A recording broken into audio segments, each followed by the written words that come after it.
This is Infection, the survival podcast, recorded live on Monday, December 9th, 2019, episode 256.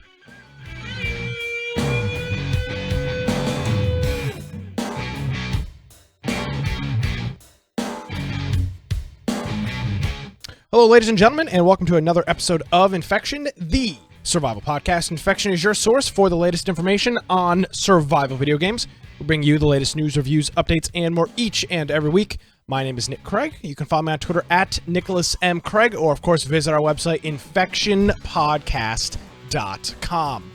Joining me, without any festive lights, without any Christmas attire, Brian with an I. Brian Anti-Christmas Aldridge. Hey Brian, how are you?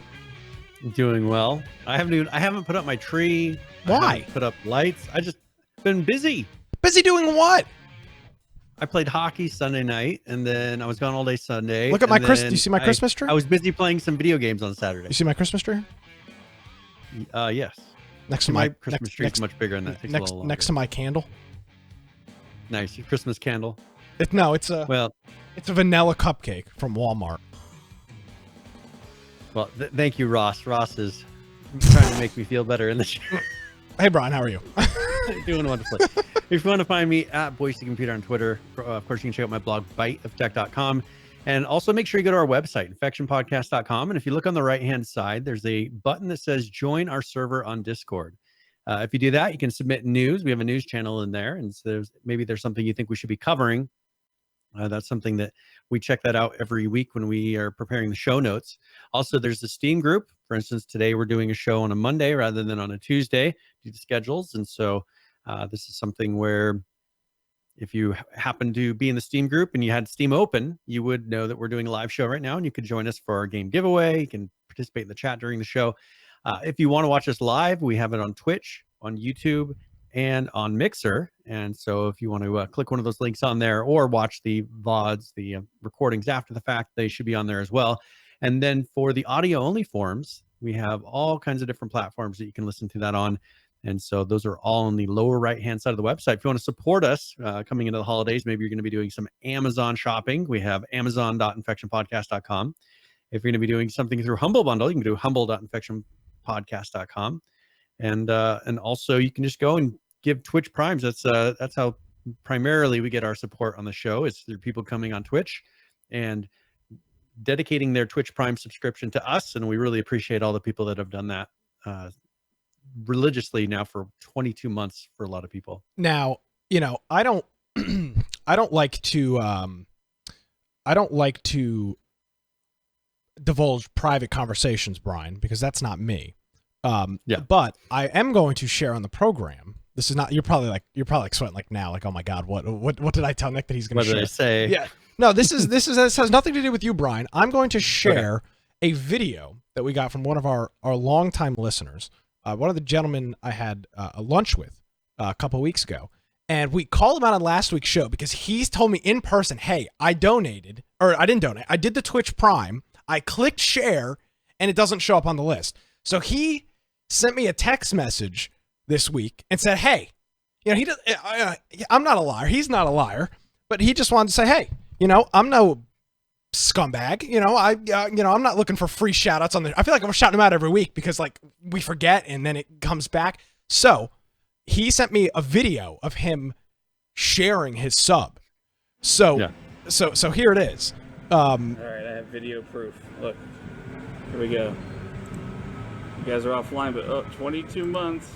There it is. I'm gonna say hi. I'm gonna hit enter, and there it is. So nice. Okay. So there it is. Showed up nowhere else. Well, yeah. I'm looking at my list right now. He's not in the list. So huge shout out to UGX5 for hitting us up with the 22-month resub. I don't think he's ever shown up in our alert system. No, I think I've seen it. So well, I didn't see it actually here. Scrolling back, I see it now. Yep, he sent me this video on Wednesday of last week. Is that the 4th? Yeah, maybe. Yeah, that's the 4th. It's so not. It's not Streamlabs. No, but it's in the alerts channel. Well, but my point is, it's just hard to. But we have to check 3 different sources. Is the problem? 3 different places to be able to see who's. So huge shout out to our buddy UGX5 for hitting us up with the 22-month as well. We have a couple of other people as well to thank, including Big Woody Sauce, who hit us up with the 14-month resub here before the show. Our buddy Sirith, who hit us up. And then our buddy Judd, who threw us $4.04. I'm not sure what are we talking about. That's a very specific number. Or maybe he's trying to round out his PayPal to have like an even amount of money. So he's trying to do that. And as well as a couple of people that hit us up last week. So thanks everybody for that. We really appreciate it. With that being said, Brian, it's a Monday. I've got a company Christmas party. I'm gonna tell you, Brian, I'm a little nervous.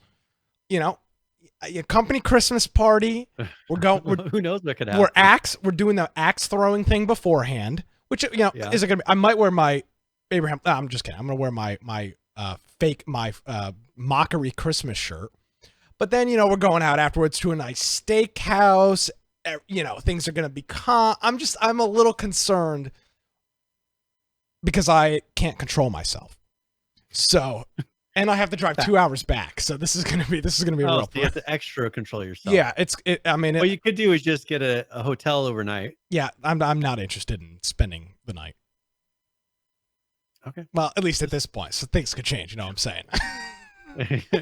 I just say that might be the safest option. Well, or be a responsible adult. What do you think about that option? Yeah, I don't know how well that'll work for you. Okay. Well, I'm just saying. So thank you for being flexible on a Monday. Thank you, everybody, for joining us. And for you audio listeners, well, you get it a day early. Sorry for screwing up your podcast listening week. We've got 2 full pages worth of show notes this week. So let's cut to the chase here and talk about a couple of things right off the top here. The Video Game Awards are happening this Thursday, the 12th. So expect... next week's show, next Tuesday's show, I'm sure there'll be a launch of some game announcement, a release date, something that we'll see. So that's something to keep an eye out on. I think it starts at 6 p.m. Pacific, 9 p.m. Eastern, something like that. I'm not sure on the exact time, but it's taking place. It doesn't seem to say exactly. Yeah, it's taking. Here we go. 8:30 p.m. Eastern. Okay, so 5:30 p.m. Pacific. Yeah, and that'll be streamed on Twitch and everything. They're actually doing something cool. They're doing I saw it on their website earlier. I don't see it now. They're doing like a VR viewing party or something like that with Oculus, I think. So if you have an Oculus system, you might want to check that out. But that's coming up this Thursday. I'm not going to be around for it. I don't know if you're going to be, Brian, but if you're watching it, there'll probably be a couple guys in Discord just kind of chatting while they watch. So if you're watching and are looking for some, peanut gallery comment, which is always fun to see in Discord during these award shows, join us in there. I'll keep an eye on Discord. I'll be out Thursday night, but looking forward to that, and we'll have all the news for that next Tuesday. All right. With that out of the way, let's talk about Dr. Disrespect, Brian. It was announced this week that they're doing a TV show about him, and it's being made by the Walking Dead creators Skybound, and they're going to do a TV show, and it's going to be kind of in the life of the character, not Guy Beam or whatever his name is. It's going to be like Beam. Yeah, it's going to be like in the life of Dr. Disrespect. And I wonder how they're going to go with this, because are they going to show him at TwitchCon? Well, yeah, we'll see how they could get away with that on TV. So the problem is if you look at his character, it's a guy who's kind of out of touch, right, with himself, with reality. Not is he? Yeah, I mean, if you look, he's an egomaniac. I wouldn't call him out of touch with reality. He's just a lunatic. Yeah, with who he really is. Oh, okay, true. You know what I'm saying? Like, and so I wonder how much they're actually going to play that and have him actually be someone who has all these crazy abilities, or just a guy who thinks he has all these crazy abilities. Yeah, it'll be interesting to see how they play his character off. Yeah, but it'll be interesting now that they're going to play it out into something that's a little more open, or I guess has to be scripted more. How they're actually going to play out that character. You can't just walk into bathrooms at shows with a camera. What I find interesting about this, all joking aside, is we've seen it before with Ninja. Ninja was an internet person and is still an internet personality, but has become has graduated up above just Twitch streamer. He's gone mainstream in his recognition. He's been on national television shows. He's been interviewed on people outside of the gaming culture might know who he is based on his public appearances in the past. And outside of Ninja, there isn't really another streamer that has eclipsed to that level. And it's going to be very interesting to see how and if and when Dr. Disrespect does something similar and kind of pulls in a group of people or is just known by a group of people that is not gamers or people that are looking for game streaming content on Twitch, which, as we've talked about, is a very small group of people in the grand scheme of things. So that'll be... This is going to be interesting how this will carry over, though, because there's people who will look at this and be like, who in the world is this guy? And are they going to get it? I mean, I think it has to be done well enough to where it doesn't come across as cheesy, because look at all the incidents where Ninja, like when he does the New Year's Eve things, how cringy some of those things become. Yeah, but is cringe a word that people outside of the gaming world are really connecting with? That's more of. But I'm saying it's cringe for us. Well, but I mean the dancing, and then you see nobody's doing it. Like, well, okay. To be fair, you got to give him a fair shake on that. To be fair, it was pouring rain and freezing. I know. It was just a bad situation. It was a terrible situation. So what I imagine this show, you ever watched Impractical Jokers? I don't think so. So it's a show on like True TV or whatever, and it's these like 3 or 4 comedians, and they do this thing where they'll send a guy, so the guy's mic'd up, he's got an earpiece, and he goes out to a situation, like a restaurant, and the 3 other comedians are telling him things that he has to do, very uncomfortable things. Take that lady's beer. Bust those people's table while they're eating. Like things that are very uncomfortable to do, and it's all recorded, and if he doesn't do them, they fail. I imagine that's probably what they'll do with Dr. Disrespect. Send this lunatic, as he is the character, send this lunatic into a Chuck, well, maybe Chuck E. Cheese is a bad example. Just like a social, like a Hallmark card shooter's vest. I mean, that's not the best like idea. Like a Hallmark card store making a scene. Like something that's just so stupid that it will be funny in like a hidden camera show. That's what I imagine. Because really, nobody cares about this. Like nobody's going to care about the character development. It's going to have to be comedy, in my opinion.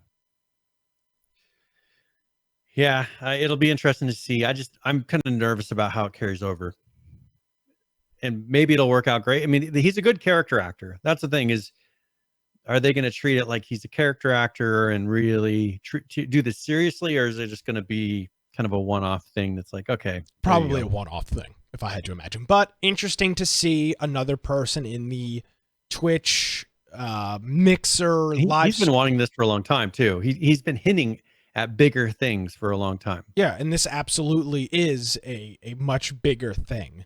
So it'll be interesting to see. There's no timetable. There's no time frame. It's apparently there's going to be a television show. We have no idea when or what it will be, where it will be available. Is it going to be online only? I would imagine it's not going to make sense on like a major TV network. I would imagine something like a TBS or a True TV or a AMC, something like that. I can't imagine this on any mainstream network. But kind of neat, kind of interesting. Yeah, we'll see. We'll see once it comes out. Check it out and see if it's something that actually is worth watching. Usually you'll know first episode. Oh yeah. You're like, all right, either this is interesting or all right, this is done. Yeah. Sorry. It's a bad thing on his resume. Absolutely. So interesting catch there. We'll have the full link to the article over at, I think it's Hollywood.com, or HollywoodReporter.com. That is. Let's see. Let's talk a little bit about Brian. And if I'm pulling the show in the wrong direction, just stop me. Nope. Let's talk about Survive the Nights. We played a little bit of that. Were you there? Yes. Yes, you were. We played a little bit of that on Friday, and what, maybe 5 or 6 of us, and Yeah. we were all on the same server. A couple of us met up, but the group seemed to fizzle out quite rapidly. And I'm not going to lament my experience again because I did it on last week's show, but now I kind of want to pass the ball over to you and say, what's the verdict? So as someone who played it early on, early alpha, I played it, and at that point it was almost unplayable as far as the performance, and it was just really rough. Performance wise, it's definitely doing a lot better. You're running around, you're not lagging everywhere, and playing. I think there was just the UI is not great.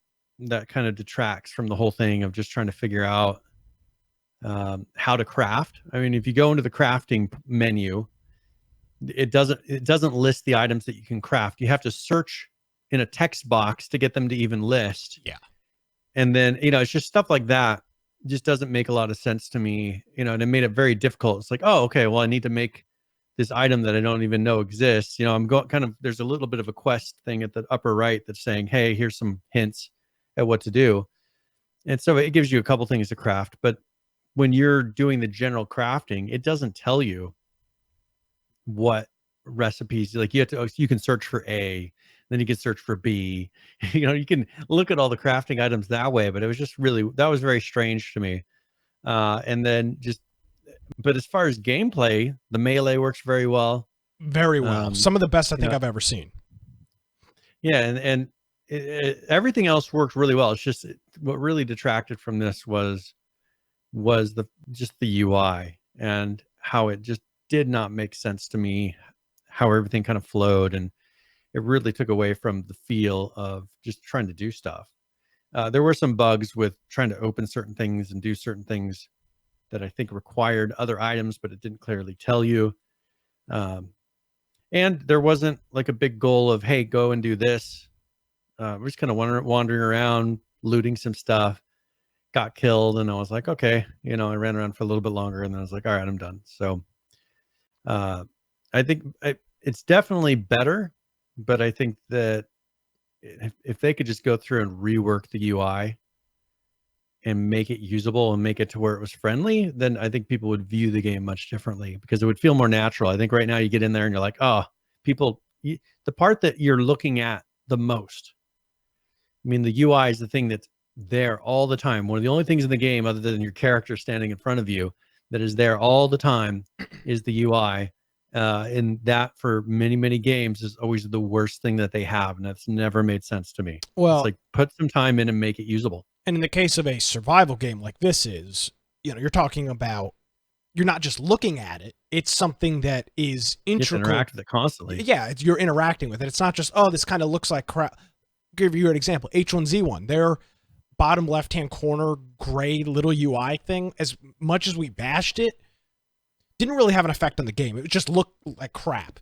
And the Survive the Nights UI, it's so convoluted and complicated, and it is so integral to you have to make things to play the game. That's the whole point. It's a crafting game, survival. It makes it really tough. Now, I will say this, Brian, we've seen in the past games that have very pretty UIs.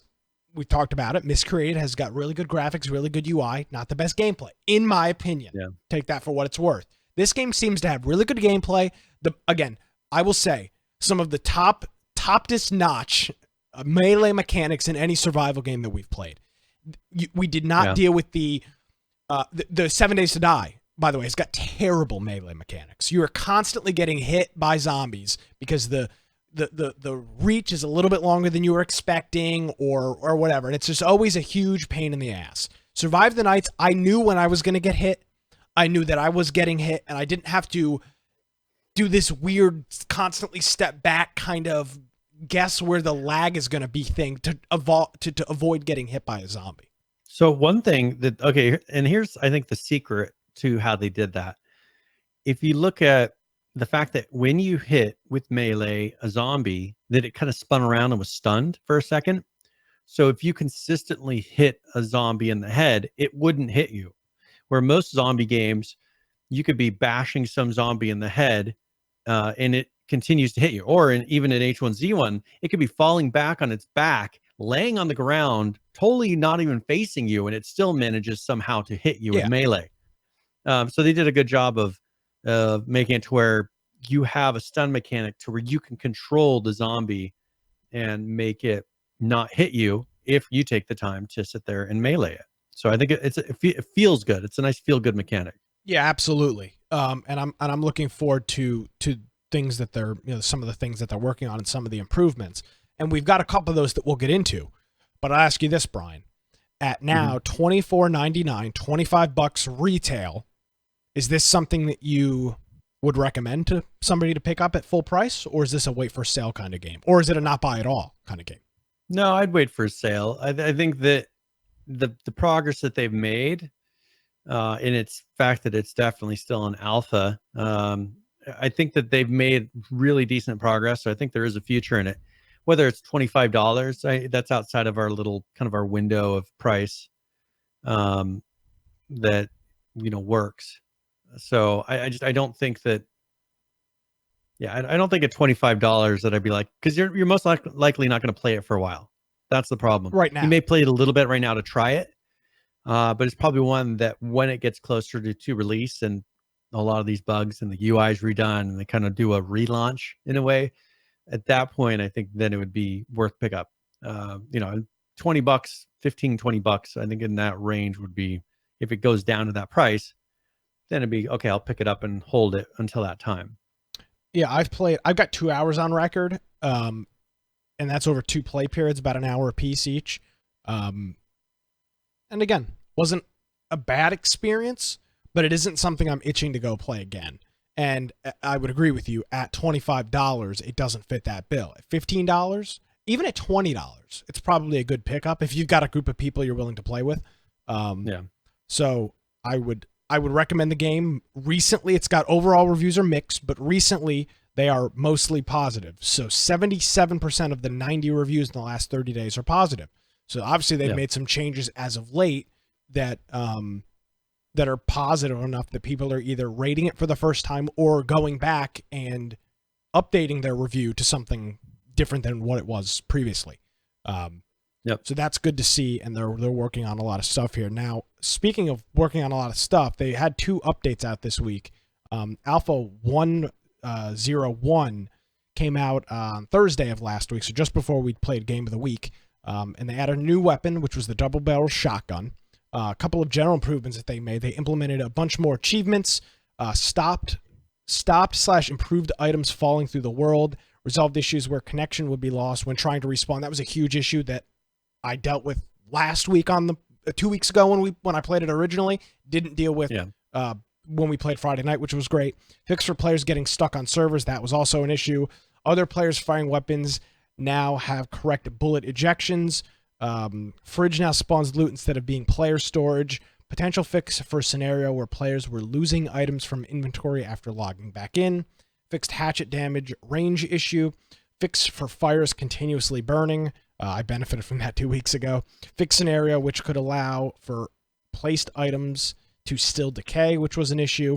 A couple things they did for the game. They improved the overall connection pipeline, which should help game entry for people getting stuck at the connection initialization screen, and move the asset preloading into the game startup rather than the server entry. This could reduce entry times by up to 50% getting in game.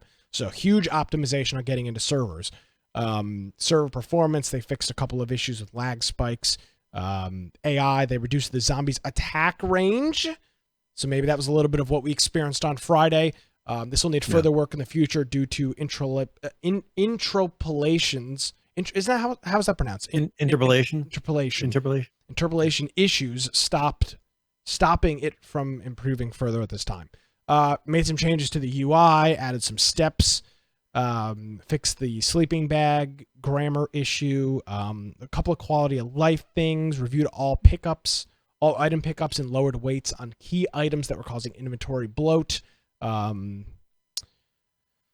Couple of other things, new improvements and hints for different things. Added an inventory sorting system that you can sort by weight category, alphabetical or none. Double the storage capacity in all containers so you can store double the things.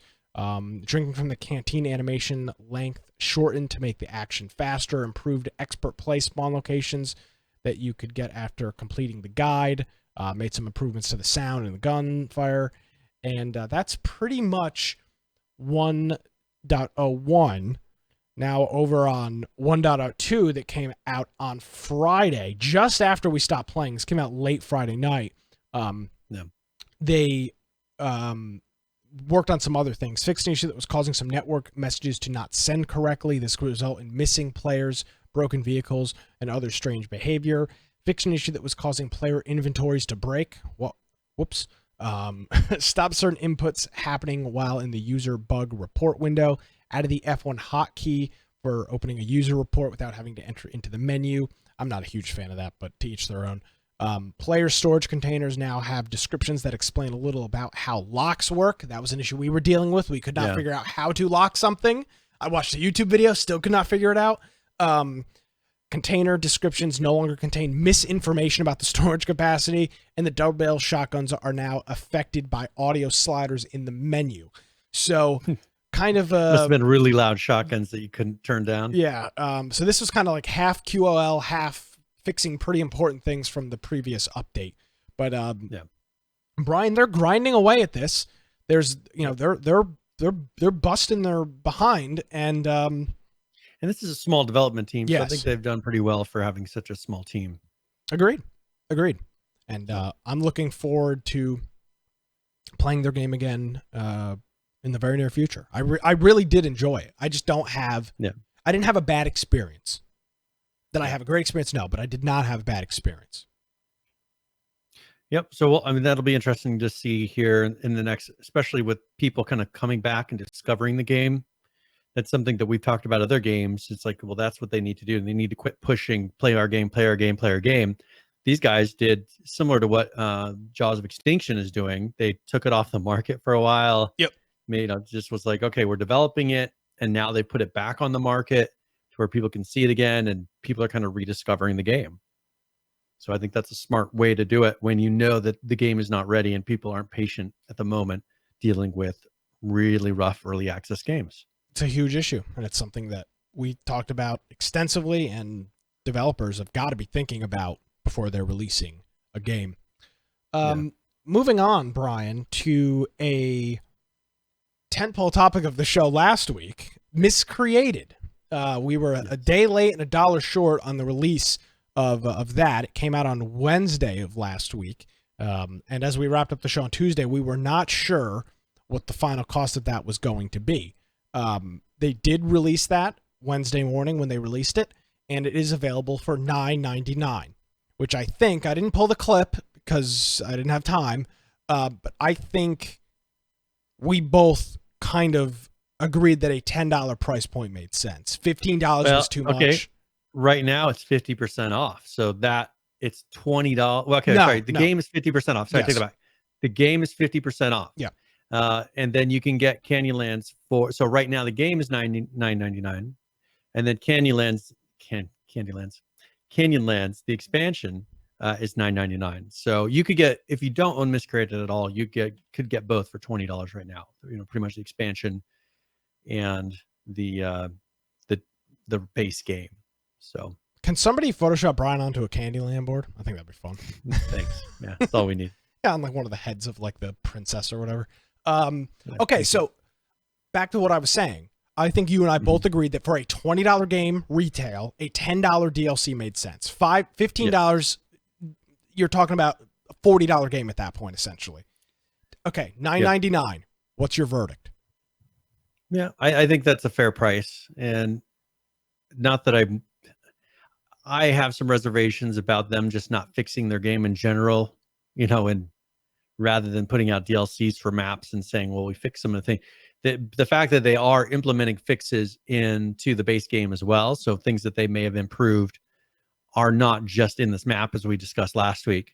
They're going to be in the base game, but I would rather on this, knowing clearly that there are issues in the base game, rather than putting out more maps that if the bugs are still there, people aren't going to play, like fix the game, put time in the game. I mean, that's my biggest frustration is they're that you can put out all these maps, but if it's a pain to play the actual game.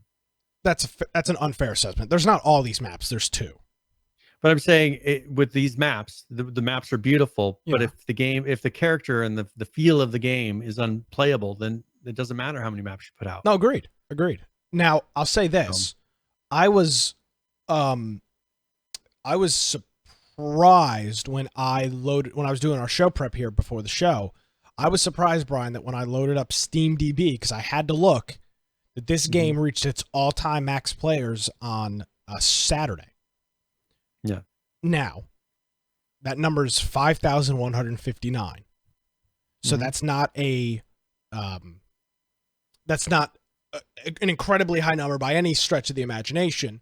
But compared to their usual player numbers, it's much higher. Now, they did have a free weekend for the game. So how many of those 5,200 players purchased this DLC? I don't know. Looking at the reviews of the DLC, I thought this might be interesting to do, Brian. Was looking at all the reviews. It's about 50-50 mix. 54% leave it a positive review. It's a pretty much a middle split. There's 71 reviews. Take that for what it's worth. If you would pull that page up, I'm looking through I'm going to just cherry pick a couple of the reviews right here. The first one that comes up here is a guy that says, not recommended. Just spent an hour exploring a fourth of the map. Is a rad zone. 1/4 of the map has absolutely nothing on it. The other half has like 2 small towns and nothing else. My disappointment is immeasurable. So that was a not recommended post. The next guy says recommended. Actually, I'm not going to read that one because it's not an actual. He left it a good review when he clearly did not mean to. Yeah, he's trolling. Yeah, he is. He said, game barely developed for 5 years, paid DLC. People get turned off from buying this game. Player counts divided, less full service. Put too bored to keep playing. Game dies. Some building, this is another non-recommendation. Some buildings, like before, but now on sand, this does not feel new at all. I found myself looting the same rooms that I have been since the day the game came out. Awful. How can you charge money for that? That's a really valid... I haven't played it yet, so... let's be totally transparent, Brian. I haven't played it, but I agree with this guy here that if you've played this game for years, 5 years, this game's been out as long as we've been doing the podcast. If you'd been playing, and people haven't gotten sick of us, so who knows? If you've been playing that game for 5 years, right, and you've been looting the same restaurant, same food store, same church, same whatever. And they've essentially just copied and pasted those buildings onto a new, what's the bottom of the landscape called in game development? The mesh, the level, the ground. What's the landscape? The landscape. Yeah, the landscape, the mesh. Yeah. If you're just copying buildings onto that new mesh, that is a problem because you're trying to sell a new map and it's just the same build, as this guy says, same buildings. This is something that actually Donnie brought up when he was discussing in Discord the DayZ map. Livonia. And the paid map Livonia that they did. And he had kind of the same argument with that when he went in there, he's like, these are buildings and things that they've copy and pasted from the original Arma map. The DayZ mod. The DayZ mods version of Arma on Arma. And that was a big frustration. Now here, let's talk about this for a second. Obviously, this map, if you look at their level designer, he's not in there creating the buildings and doing all those things. Like he's creating the landscape, he's laying everything out. If they're not putting a budget into actually hiring their team to create new assets, well, all he has to work with are the existing assets. And so for this, that kind of hints to me that they were like, here, we'll make you some landscape textures. We'll make you certain things that are going to make it look like a desert, but we're not going to build you a lot of new and custom asset. It's not a truly new map. You can use all the existing stuff, and then here's some extra stuff to make a desert map. And that's probably what happened. And so with what he had, there's obviously a limited amount of resources with this, with the development team. We've talked about that. And that's kind of frustrating that they're charging for this half the price of the base game. Here's a positive recommendation. It says plus minus. I like this game and still play it, but actually don't recommend it to just anyone. Candylands is a nice change of environment from the island map, but render distance quality is still terrible, if not worse. Too many visual artifacts with distant objects. It was a bad, in all caps, choice to add a new map like this with very large open areas, tunneling back to the first review we just read, for this janky old engine, and on top of that, make the players play for such a thing. No offense, but it just looks like garbage when objects don't appear until you are like only 100 feet in front of it, or when objects flicker or have the flashy fade in and out. You're familiar with what I'm talking about, how items kind of render in at a distance. Not sure how this game will ever go any further with such an outdated and junky bugged engine. The engine simply sucks. This is Brian's review, actually. It lacks many things that the type of this game needs. The engine was mainly designed for realistic lighting. It was not designed for a huge, complex MMO open world game like Miscreated. So he says it's a recommendation. He doesn't recommend it to everybody, but says, if you're, this is kind of what you're getting into. Here's another post. Totally changes the feel of the game. Loved the fast-paced map. Taking away all of the bushes really helps speed up the pace. That's an interesting thing I hadn't thought about. Spawn points are near town, so it's easy to get going after getting killed. You get a new map with additional content for under $10. What's not to love? The more I play this map, the more I love it. Resources are scarce, so everyone is pursuing the same goodies, and because the map is smaller and the sight lines are greater, there is constant tension and conflict. This is a fantastic addition.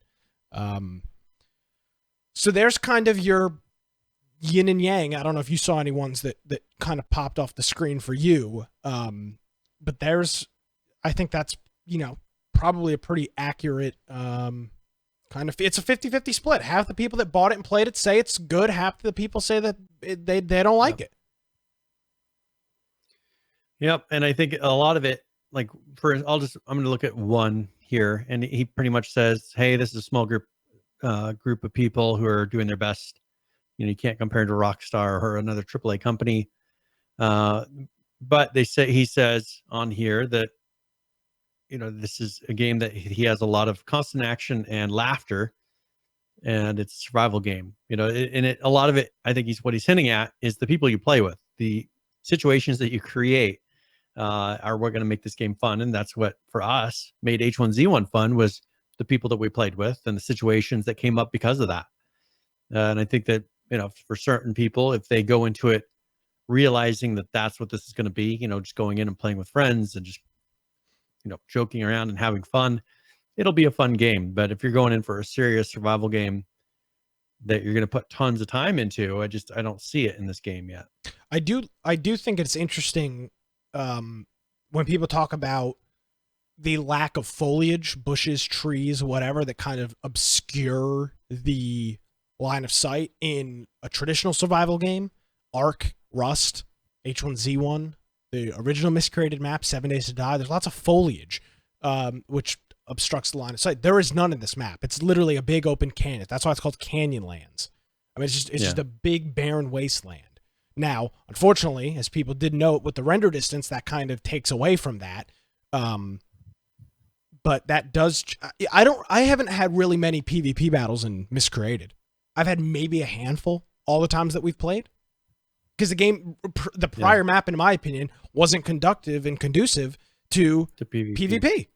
It was these very tightly packed cities, and around all of the cities were normally you had like a north and south road or an east and west road leaving the city, and it was kind of surrounded by bushes and trees.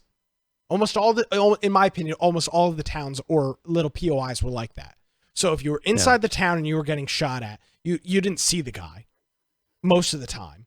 And if you're you didn't, and I don't really remember ever running into people out in the wilderness, just running through the stream or areas or some of the more foresty areas. I don't ever remember running into people.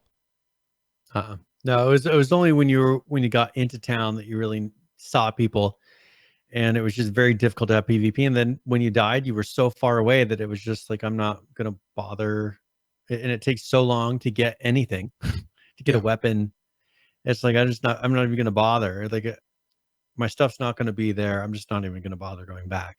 I've got And that 20. was 90% of how it went. I've got 24 hours in the game. Not a whole lot, but I should have more than just a handful of PvP experiences. Yeah. And I don't. Yep. And I think that that's what they're kind of trying to probably attack with this a little bit. But they have a long way to go. You got to fix the movement. You got to fix the gunfighting, the combat. There's just a lot of stuff they need to work on to make it. And part of it is, like the one guy said, the engine is somewhat of a restriction, but also I think they haven't put the resources into certain areas because they're a small team of people. And when you got 70 people playing your game on average, you're only going to have so much money coming in.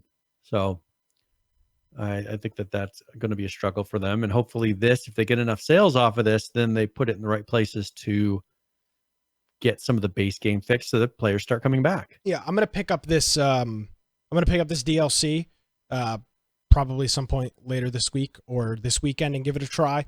And I will say this, I'm no Miscreated shill, as we've proven the past couple weeks, but if you have enjoyed this game and you have $10 that's burning a hole in your pocket, just to support the developers, even if you're not going to play the map, and I'm not telling you how to live your life, but you should buy the DLC. If you've gotten a good amount of enjoyment out of this game and you bought it on sale like most people have for $10, and you want this game to succeed and you want to see continuing development, put up or shut up.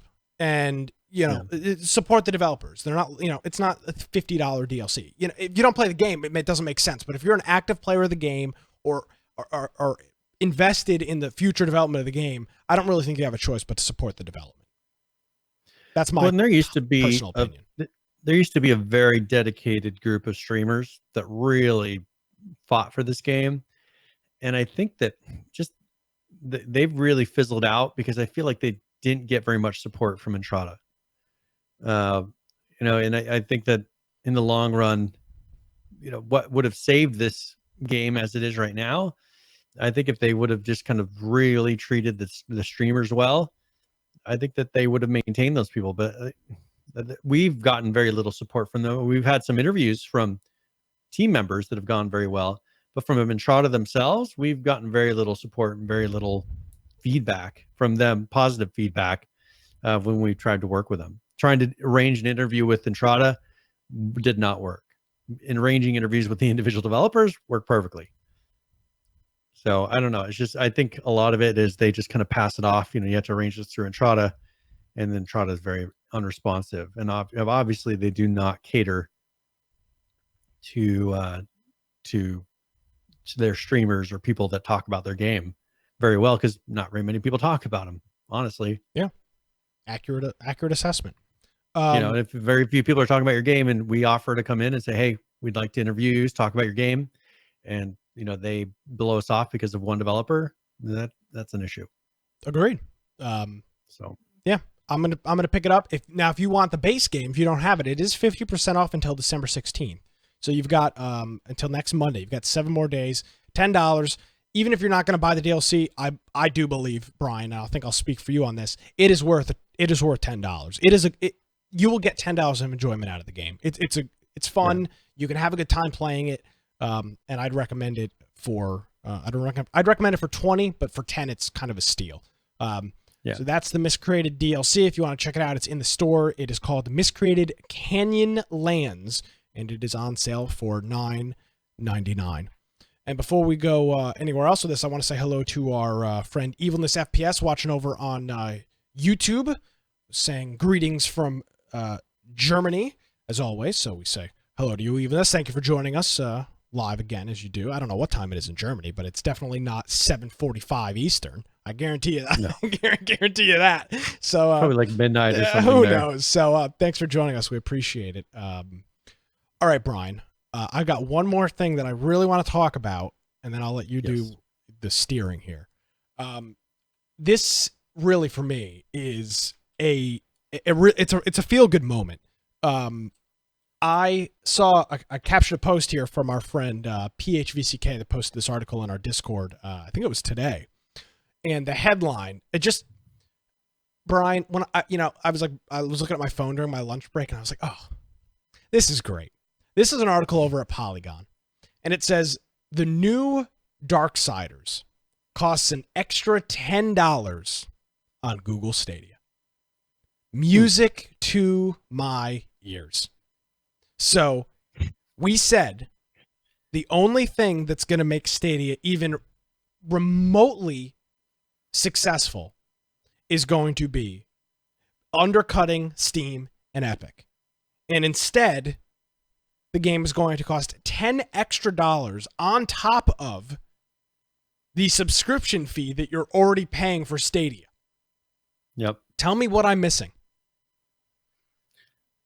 I don't know. It doesn't make any sense, and I don't know. So currently it's $29.99 on Humble, Steam, GOG, and then it's $39.99 right on Stadia. Yeah, $40. So, and this is something where they're not going to get people using their platform doing this. Obviously, we've already said that I don't know how they're going to really kind of break into this market in the first place, because there's very few people that I think are really going to bite on this other than, hey, this is an interesting concept. But buying games, I think a subscription-based service where you're kind of like what Xbox is doing, PlayStation is doing with PS Now, I think that would make sense. You're subscribing to the current games and it's using Stadia as an infrastructure. That makes sense to me. Purchasing games on Stadia makes zero sense in the first place. And then if they're more expensive, it makes even less sense. So I can't think of any reason why they're not having to pay the 30% Steam tax. They're not having to pay any of these extra fees. Like, you're buying it directly from yourself. They're selling this product. It just doesn't make any sense to me. I mean, if do stuff to bring in people so that they'll continue paying the subscription for your service. So THQ has not said why it's costing $10 more. I can't imagine THQ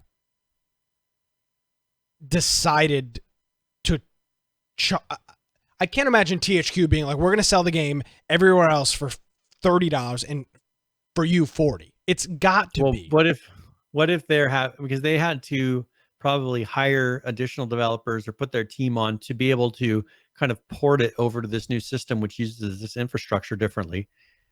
I mean, maybe they're trying to pass off that cost.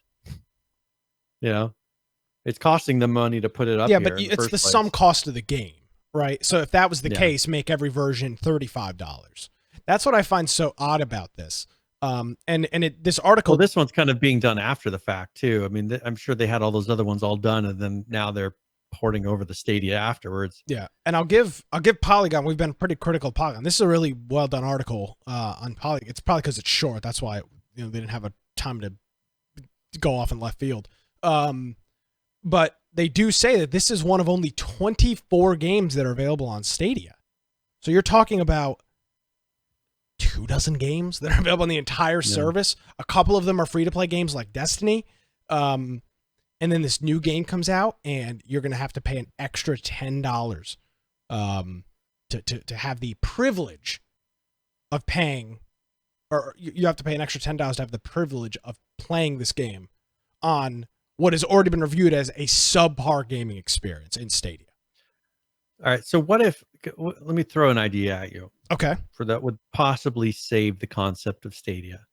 What if you didn't pay for the games themselves? What if you would pretty much watch the equivalent of commercials? Like when you load the game, there's a commercial that plays. Have it to where they come up with, kind of like what they've done with YouTube and watching videos, an alternate revenue source, because you're not paying per individual video. You're not paying for a lot of those things. You could pay a little bit more to get a version of the service that doesn't have ads. How about like that? But in general, you could pay for, all right, there's a base version of Stadia that costs you $10 a month. That's the equivalent of their free tier right now, the 1080p. You get all these games included in that. Then if you want to have 4K, you have another tier. If you want to have an ad-free experience, you have this additional cost. and kind of build it that way rather than charging $40 for a game for a service that probably won't be around in a year and a half. I think that's a terrible idea, because why? And this has been the argument I've made, outside of the lure of streaming the game, if that's really what you're into, then Stadia is your go-to. But outside of that, Brian, in my opinion, I think you'd be an idiot to pay for Stadia when you can get better services at cheaper prices from Xbox and PlayStation with their services. I mean, Brian, if you were to tell me, Nick, you have to buy either Stadia, PlayStation, it's not now. Is it called PlayStation Now? PlayStation Now, yeah. or Xbox Game Pass, and you said I have to buy one of them, I wouldn't even look at Stadia. When you can get one of these other subscription services for a similar price and you get access to all of the games. Now, guess what? You're not getting always getting new AAA titles, but on Stadia, you're paying out the ass for the service, and then you're having to spend $60 on a game. Yeah. It doesn't make any sense. They need to figure out how to try to figure out if this is feasible without having people buy the actual game, because I think that's going to come back to bite them later, because people are putting in money into something that they think they own. And then when you shut down the service, then what are they going to do about that? Usually Google doesn't have you purchase things in their things they're testing. You may buy a piece of hardware or something that you have after the fact, but you're buying a software license to a game that, if the service goes down, does not exist anymore. Yeah, it's going to be an issue. This has got red flags all over it for me. This is red alert, stay away, in my opinion. I've been proven wrong many times in the past. I'll be proven wrong again. I think I'm spot on about Stadia. I really do. I just don't see any. I don't see any. I have not seen a single thing since they've launched where I was like, wow, damn, they proved me wrong. Everything I've seen so far has been negative. But let's look at the possibilities of, let's say, when the new PS comes out, the PS5. When that comes out, what if they release two versions of that? What if they release the local copy, like the one like what you have right now, the box that plays the game at 4K on your local system?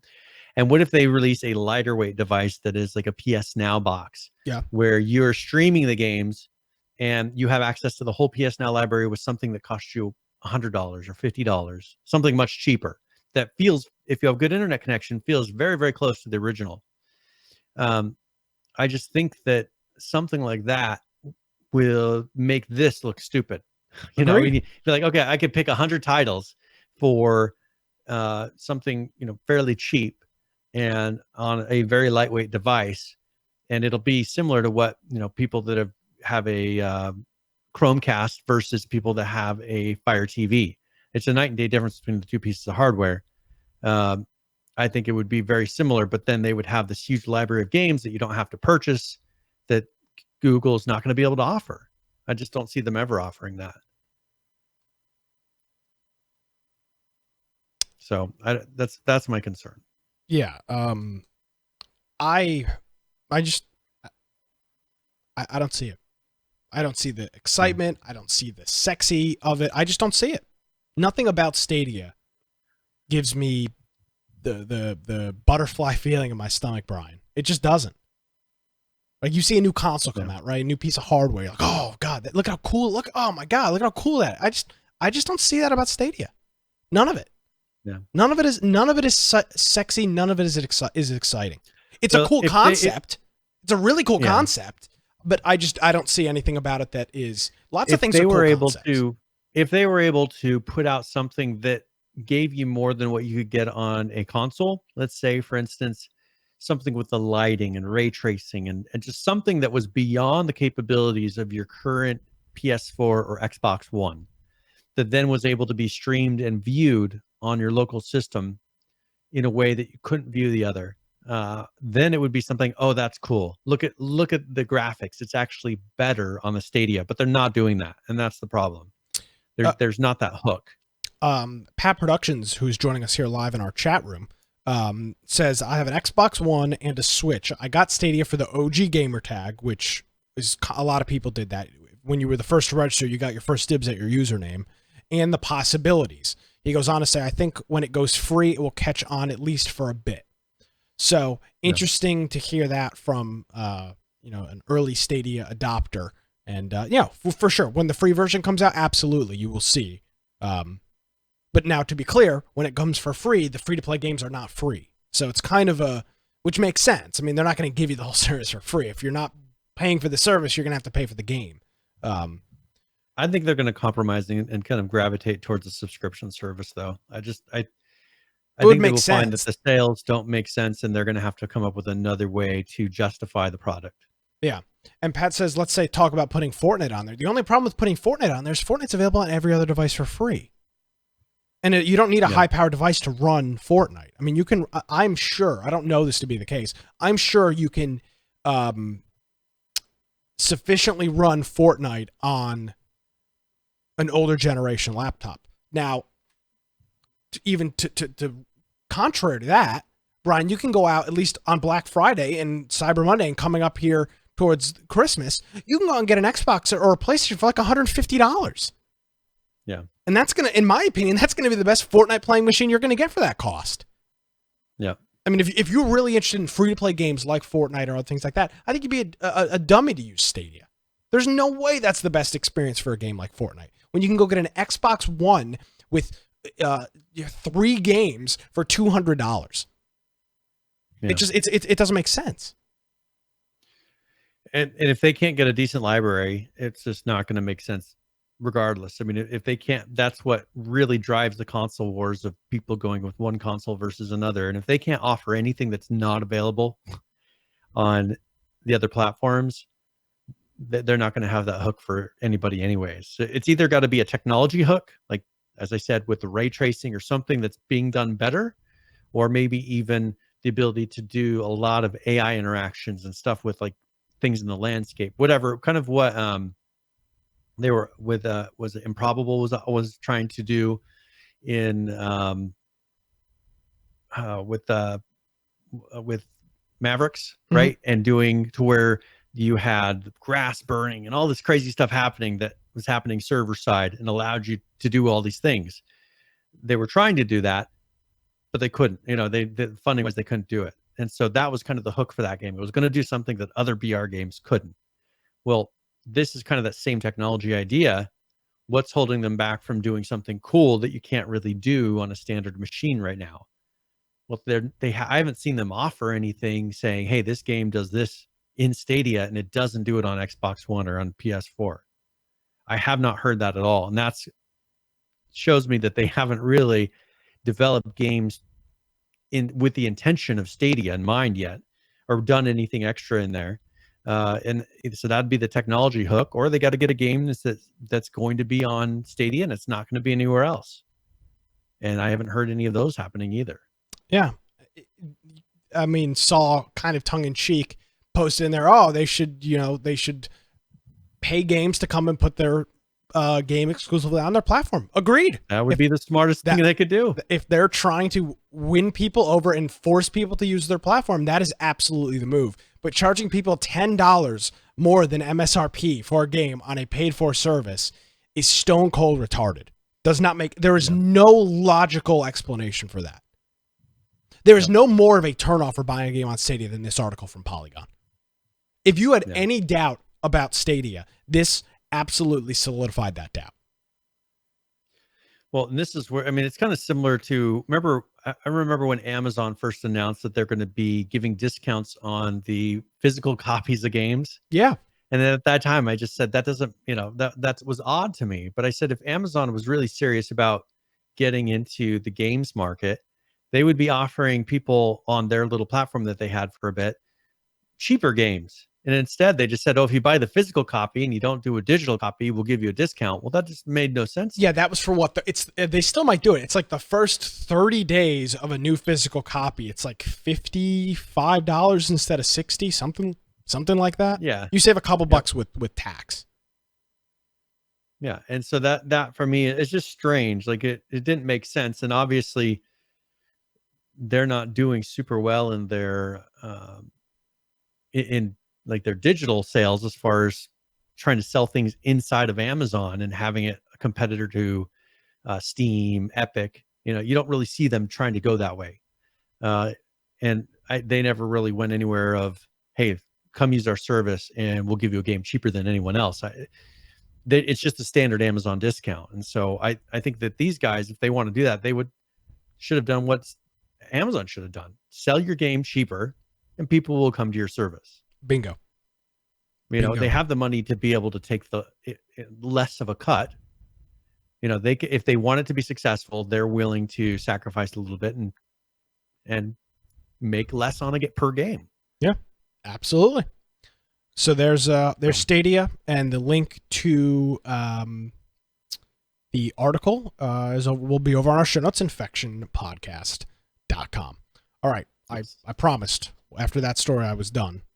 So all right, I'll let you take the steering wheel back here. All right, so let's talk about Minecraft a little bit. I know you love Minecraft. Yeah, big fan. One thing what they've done here recently, they have their Bedrock edition of the game, and that now has full crossplay support. So PS4, Nintendo Switch, Xbox One, even mobile, PC, they all can play together on the same map. Huh. So that's something new. That was one of the downsides. My nephews have been playing Minecraft on their consoles. Have they been playing on the Vatican server? I have no idea. I'm sure that's dangerous to do. No, did you hear about this? Yeah, I heard that there's a Vatican. Yeah, there's an official. I'd be nervous. It'd be. The article says the Vatican's Minecraft server is being overwhelmed by DDoS attacks. Yeah, I bet. Whoopsie. Probably not the safest place to be. Anyways, so if you, but the thing is on here, I said to them, I don't really feel like playing on a console. And I'm not going to buy it on my PS4 to be able to play Minecraft. It just doesn't feel like the best experience to me. But now, I'd be willing to play on my PC and play on the same server as they are. And so that looks like that's fully supported now. So if you want to try it out, you just have to have the Bedrock edition. And that's the edition that's available on the Microsoft Store. And if you're using the Java edition,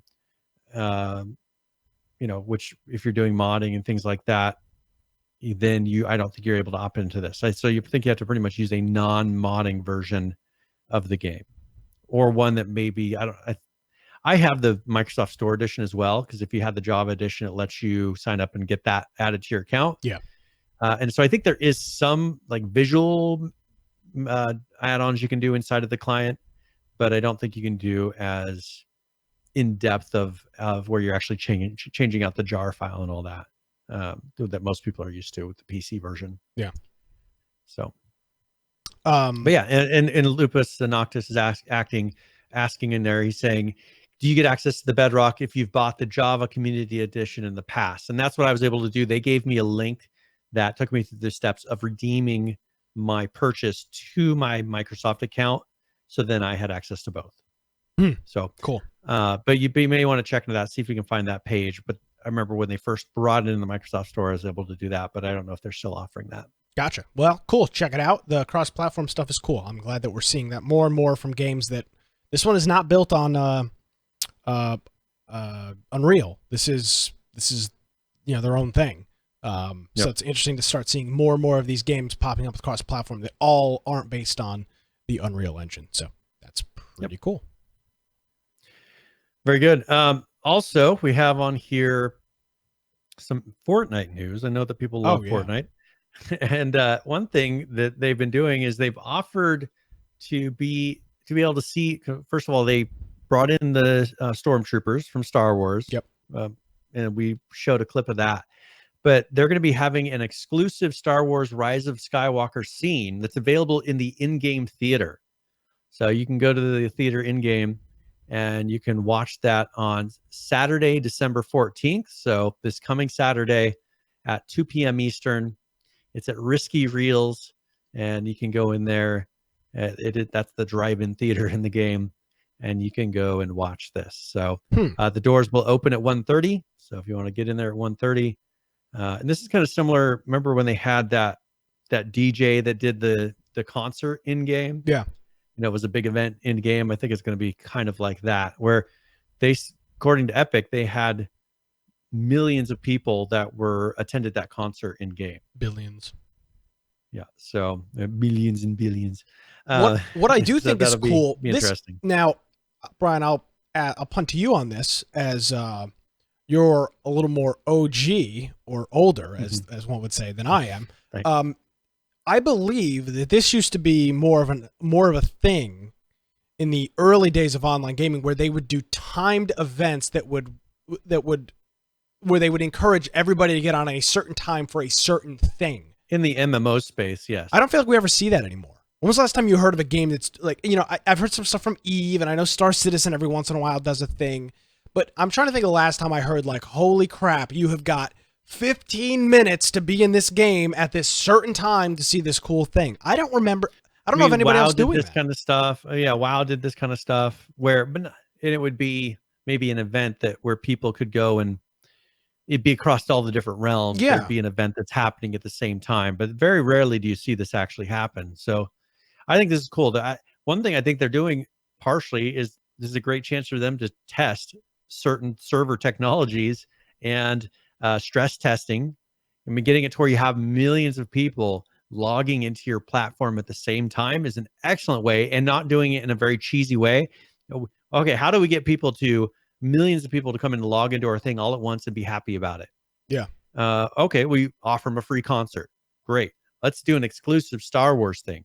Great. We will now be able to see, can our platform handle millions of people logging into one little area at the same time? I just think it's still, and like a lot of the things they do, testing their technology and figuring out a brilliant marketing way to do it. Rest in peace. They're cross platform or cross promoting some other thing that they're probably making money on.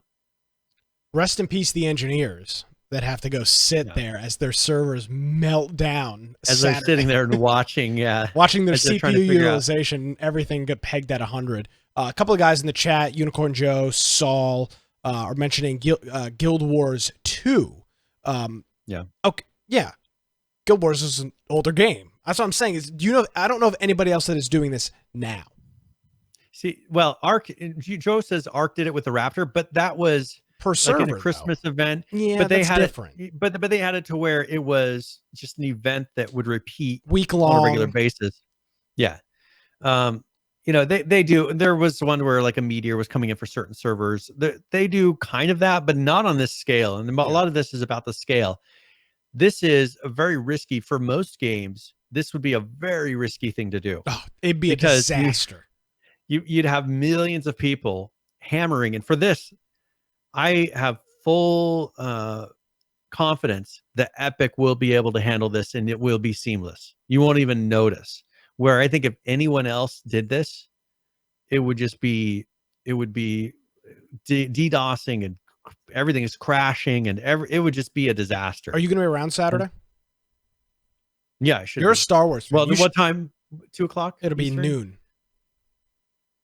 I'll have to double check. I do have some. I have something, but I think it's after. You're a Star Wars fan. I would be very interested in hearing you going in and watching this and hearing your experience. I'd be if you're around, I'd be very interested in that. And I think that this is an interesting concept too. I mean, we were talking about like, what's the pull of VR? And a lot of it was the VR chat where people are coming into a space, interacting with each other and just doing something else, right? It's not the game itself. I think that this is an interesting thing, kind of a social experiment of having people come in and do things online and interacting, since people don't tend to go out as much and interact together. They've been trying to figure out, I think, socially, how do you get people to interact in a game and have it be something where they have fun and it's not around something specific that they have to do in a game, just showing up and just messing around and doing stuff. And I think this is the kind of cool stuff that you can do, and it's going to make them money in the long run. Yeah, absolutely. So that's really cool to hear from Fortnite and from Star Wars. Super neat. Yeah. So we will see how that happens, and I'll try to be in there at 2:00 Eastern. And Brian, we're counting on it. I mean, I need the accurate report from the man himself. Worst case, what can I log in on my phone? I wonder if Yeah, the I guess- mobile one. Yeah, I guess you could. Why not? Yeah, because I may be somewhere, but I could just jump in on my phone and see how that works. That would be if super it's- cool. I'd almost be more interested in you logging in on your phone than your computer. Yeah, because I mean that just the anywhere being able to do something, and like I just it interests me because I know that there's more to this than what they are promoting it as. Like they're doing something else in the background, and I'd be interested to kind of see in the long run what are they testing? Yeah. And No. it may be just having a mass amount of people on watching one thing and having all these interactions and everything happening at the same time. Yeah. So let's talk about a game that we talked about last year, no longer the Nightmare. And I think you mentioned this last week. The changing of the name allows them to make things like Last Year 1, Last Year 2. Well, it's happening. We've got a DLC out tomorrow for this game called Last Year 1. It's called After Dark. That's the name of it. And it introduces a new killer. Now, you have to bear with me because this video is not published anywhere but Steam. So we'll watch it here on the Steam page. The new killer.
So for the audio listeners, that is the new killer in Last Year, and it is a spider, a huge spider, which as an arachnophobe is of no interest to play at all.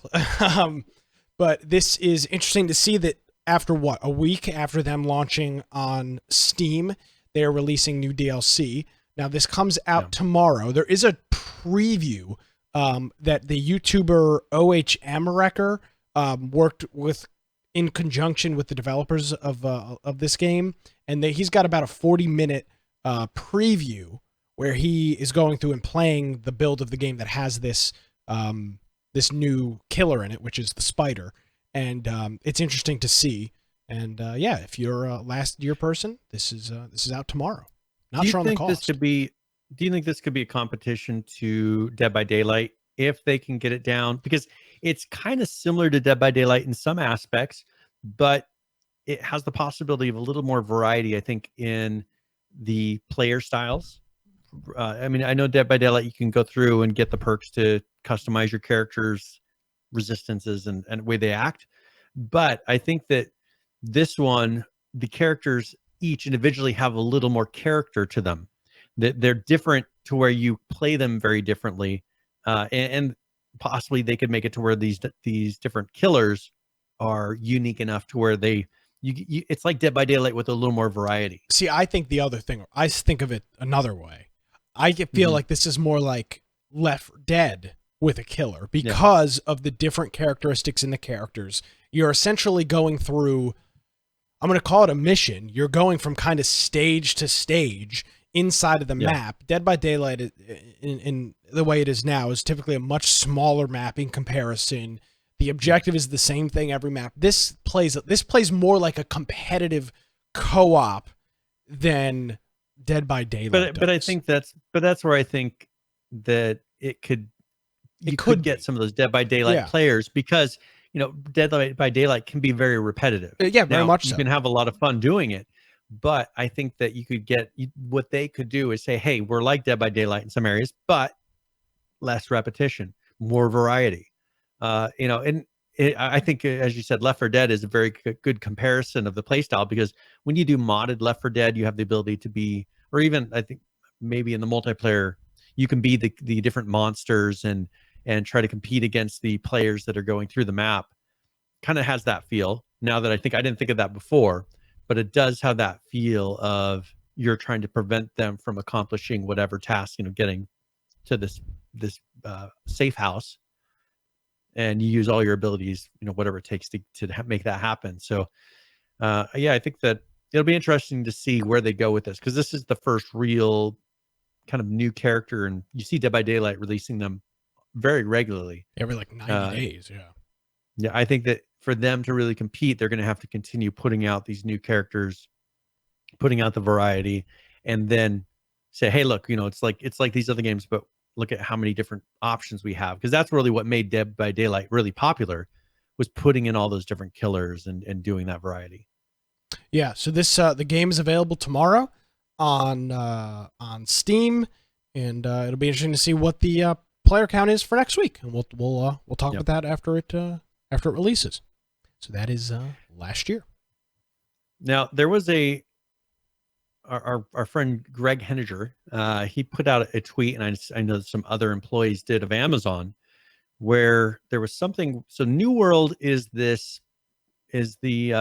game that Smedley has been working on. It is an MMO RPG, and I've played some of the tests. They've had a tour, you could go in there and kind of do some of the stress tests and things like that.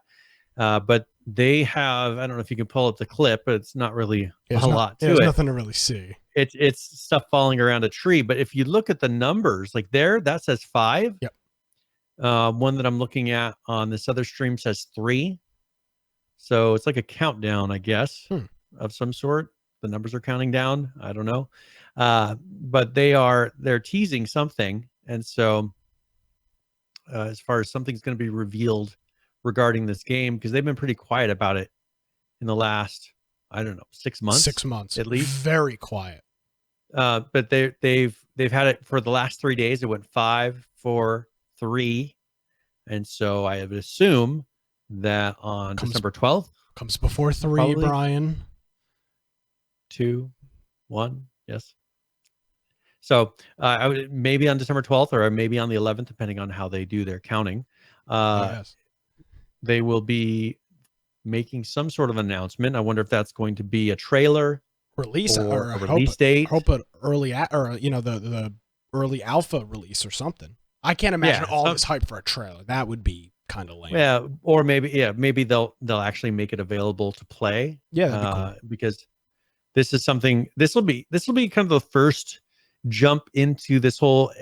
Amazon has been, they started a whole game studio that we really haven't seen much come out of yet. True. They started it from scratch. And so I've not really been sure about what their end game goal is with Amazon Studios. We haven't seen games come out.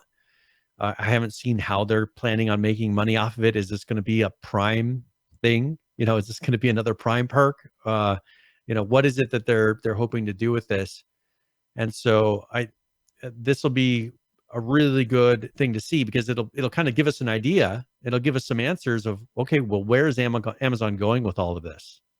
Because is this going to be free to play? Is it going to be a subscription? Is this going to be, what is it that's going to be unique and different? Why are they putting so much time and money into this MMO? That's what I'm curious about. So that'll be interesting to see starting here this weekend. Hopefully we'll have some answers by next Tuesday. Yeah, absolutely. Looking forward to seeing what they release from that. We've got, Brian, yet another new piece of DLC from Conan Exiles. Oh yes. They are just pumping these things out. I mean, it's pretty.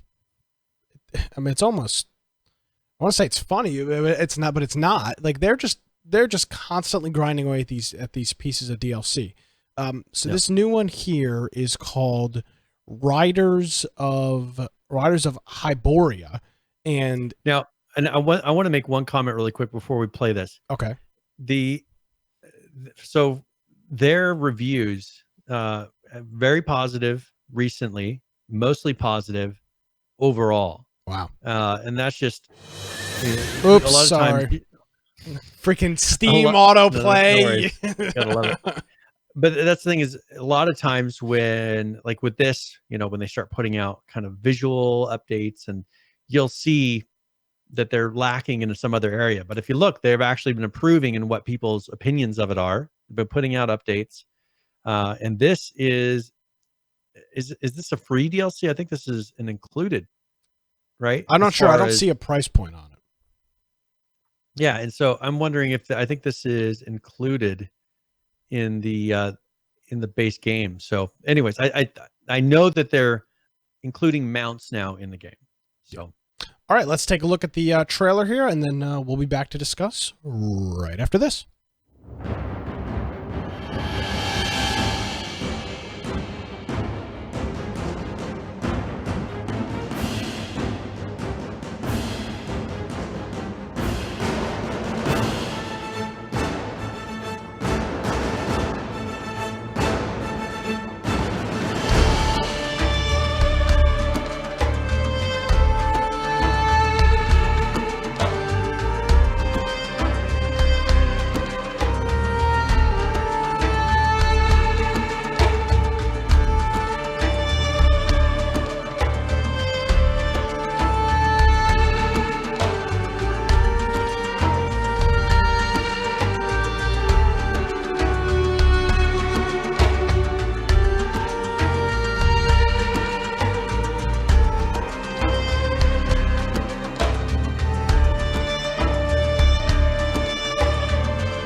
All right. So nice. Same. So I did find out. Okay, so mounts are included in the game, like they usually do. Yeah. The actual mounts themselves are in the game, so you can go and get horses. And then this is the Riders of Hyboria, which is $9.99. Same price as all their other DLC. Yes. And so it comes down to skins, and this is what they've done with all their DLCs. So it comes with 2 exclusive mount skins, 6 saddle skins, 25 mount related building pieces, and then 15 new armor pieces in 3 sets, 11 new weapons in the Pontaine set, and 14 new stable placeables. Yes, and I want to before we move on with that, I want to thank Pat Productions for hitting us up with the subscription here on Twitch. Thank you, Pat. We appreciate it. This is their 9th DLC. Yeah, that's pretty impressive for a game that's been out since May of. It says May of 2018. That's not accurate. That's when they fully released. Maybe it was a year before that. It was probably March of 2017. This game's been out since early 2017. They've released the game to 1.0 and have released 9 DLC packs. And as you stated, Brian, with the reviews, overall, they've got they've got almost 29,000 reviews on Steam. And 72% of those reviews are positive. That's really impressive, man. I don't care what the game is, what the studio is, who the developer is. That is very, very impressive. And that's the thing is, Lupus Noctis, he makes a point, this must be nice for the RP servers. I think that they have done a lot, and Sereth brings up the exact same thing. Very smart of them to go after the RP community, because the RP community will throw in money. If you provide them a platform, they will give you money for these cool things. Continue that, like every time you put out an update, the RP community will throw down, as long as they're decent pieces and everything. And so far, everything I've seen from all of these different asset packs that they've done, all these different skin packs, they've all been things that have made a very unique look. They've not been just throwing trash out there knowing that people will purchase it. They've been putting time into these things and making very unique things. And I think that they have found the RP community can support a game. Just like GTA. I mean, look at GTA and their whole role-playing community. And, Rockstar doesn't really cater to it. But, obviously this company has gone around and realized, hey, we're going to provide for the people that we see playing our game long-term. Yeah. We'll look at the numbers coming up here in just a little while. Yep. Very good. Nice teaser. Oh yeah. I'm a broadcast professional. Oh yes. Well, let's talk about a game that didn't do horse armor so well. Okay. This is Rust. Oh. And remember, we actually had someone come in and discuss that they have been modding. Was it Moby 8? Yes, this is our friend Moby. Yeah, Moby was longtime friend of the show. Modding. Yes, he's modding some of the instrument stuff and having it play instruments inside of the game. And this is something that they've released. And there's actually a video. I don't know let's go ahead and play that trailer. Yeah, really quick. The video for Rust. Now, when you say instruments, so a couple weeks ago they announced that they were adding instruments into the game. But in the music community, there is this music people are gonna crucify me. This interface type known as MIDI that you can use, and MIDI is very common in professional music scenes, and Rust actually can take MIDI as an input, which games don't normally offer. So here's the video. Again, this is Rust. This is their instrumental DLC trailer, and we'll check it out, and then we'll talk right after this.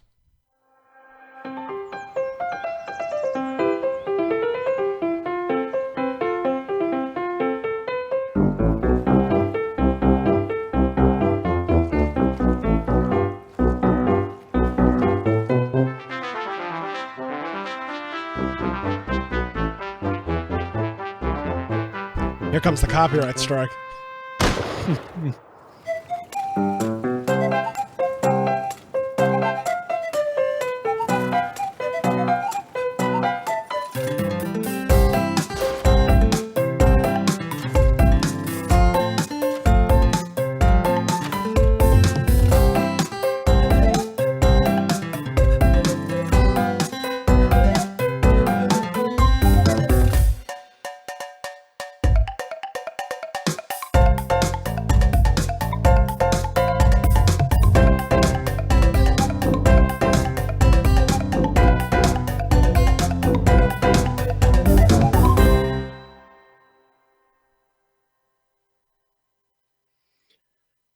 Hold on. There's got to be something after this. Here we go.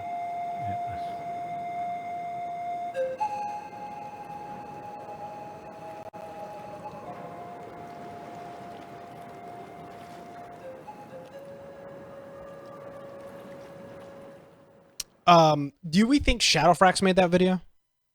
Had to have, right? He had to have had a hand in it. So that was a really cool video. Now, Brian, for me, you know what that brings me back to? I don't know if you ever played this. You ever played Mario Paint? No. Do you even know what Mario Paint is? I've heard of it. I've seen. So Mario Paint was a game for the Super Nintendo, and it was a MIDI music game where you could make you make music with all the little Mario characters, and they made different noises. Okay. Cool. Very cool. Stupid though. Makes no sense for Rust. Very cool. Well, the technology side of it, super cool. But do you think anybody's going to be putting on stage performances like we just saw in that trailer? Okay, but you got to think of the community that mostly of what Rust is yes. People, especially a lot of kids, let's say high school age, right? That old man can't go out to the bars at night. They can't go out and do all those things. They're sitting in their rooms, playing this game with their friends, and just doing stupid stuff to make each other laugh. Yes. Yeah, this perfectly caters to that. I had no idea where you were going. I was like, is he going to really say, is he so out of touch that he thinks people are going to, instead of going to bars, are going to play music in Rust? I'd be like, wow, No, I was Brian, saying for this these is an kids all that are new low playing for Rust. Brian. This is an all new low for Brian. We thought Brian was out of touch. Nay, next level. Brian's like, hey, I'm not going out to the bars on Friday nights. I'm going to play. I got an instrument to play. I'm going to play the pan flute in Rust using my MIDI interface. Yes. No, but you know what I'm saying? Like that's Yeah, who no, this I do. caters to. You're sitting around and just being stupid. And O.H. Judd says, what even is this game anymore? No idea. This is just when, because I mean, we know that like this is not where they expected Rust to go when they originally created the zombie Clearly. open world game that they started with. And then they removed zombies and made an open world game that just makes no sense if you really look at the. I don't think many people remember that. This was a zombie survival game at the start. Yes. For all intents and purposes. That's what I mean. There were zombies in it. That's what it began as. And so this is just, it's turned into whatever the community wants. We'll just hand them the stupidest, silliest stuff we can think of. And here you go. Have fun. And people love it. I mean, it's one of the more popular games out there. But they're very in touch with their audience. Yes. And they realize they've been very good. Okay, let's compare this Miscreated versus Rust. Sure. Daggers. Well, but you know what I'm saying? Yeah, sure. One is incredibly in touch with what their community wants. Yeah. And they're like, all right, we realized that our game that we intended on creating and we were going to hand you and that we thought was so special, you guys don't want to play that? Fine. Here's what you want. And tons of people are playing it. Very successful. The opposite is Miscreated, where they say, all right, we understand that you may be frustrated about this, but this is the game that we think we know that you want, and we're going to make you play it. Well, guess what? People aren't playing it. So that is the big difference to where I think if Rust had done this in the beginning and said, you know what, we think we know better, you're going to play the game that we're making for you, that it would have turned around and had been another Miscreated. Yeah, no, but, agree totally. Thank you. Everybody loves hats. Okay, so would you say that in our little subset of games and our little genre, our little nest egg here, would you say that Rust is the most in touch with their community in comparison to, I'm just trying to think of other games that we talk about in this program. Is Rust? Yeah, they're probably the most in touch. I mean, because you could even look at with Daybreak and how out of touch they were with the fact that their whole game was being funded by Chinese players. Yeah, I mean, maybe they realized it. Maybe they realized it. Doesn't mean they did anything. You know, they didn't tailor to it correctly. Correct. They were pretty out of touch. That ended up almost bankrupting their company. So I think that for Rust, they have been very in touch and have controlled the chaos as best you could. I like that. I don't think very many other companies would have been able to handle all the trolling and just the mass chaos that has become Rust and done it in a way that people will continue playing it. And it didn't turn into a Gary's mod. Now so you might think, oh, Brian, that's pretty cool, right? Maybe you'll jump in there and do that. Well, there's two things. There's one thing. It's a paid DLC. So it's $10 and you think, oh, okay, well, how many people are going to buy that? Well, let's just take a look at this. This released on Steam on the 5th, which was Thursday of last week. Yeah. It's got 255 reviews on Steam and 96% of the reviews are positive. Now, what is the fraction of people that leave reviews for things that they buy? Less than 5%? Less than 1%? Yeah. So they sold thousands of copies of this DLC to their community, and the reviews are 96% positive. So nobody's bitching and complaining about a $10 deal. Now, okay, let's look at let's do, since we're talking about Miscreated, let's do a face level 10,000 foot view comparison, Brian. A $10 DLC that includes things like the pan flute and a guitar made out of like a radiator. In comparison to an entire new map, both for the same price. One game's community shits on it, Miscreated. The other Yep. games community, Rust, leaves it a 96% positive review with 4 times the amount of reviews as Miscreated. I'm not dogging on Miscreated, but I'm just, it is such a stark contrast between games where the community love the game, enjoy the game, and are willing to spend money on the game for stupid things like instruments. Because there's no benefit to the game of this, right? This is simply a novel thing that's cool to do. People are willing to spend $10 on that, but people are bitching and complaining about a $10 cost for an entire new map in Miscreated. Yep. And I think the difference is what you described, the in-touchness with the community. Russ knows and they that realize can make this here's DLC the kind of and sell stuff it. that our community would like. Yeah, and they'll buy it. Here's stuff they'd have fun with. Yeah. And let's make what they want. Same thing that Conan's been doing with their game. Yep. RP seems to be what's happening. People want to have unique buildings. They want to have stuff that makes their character look unique. Let's hand them that. They're in touch with the community and what their community wants.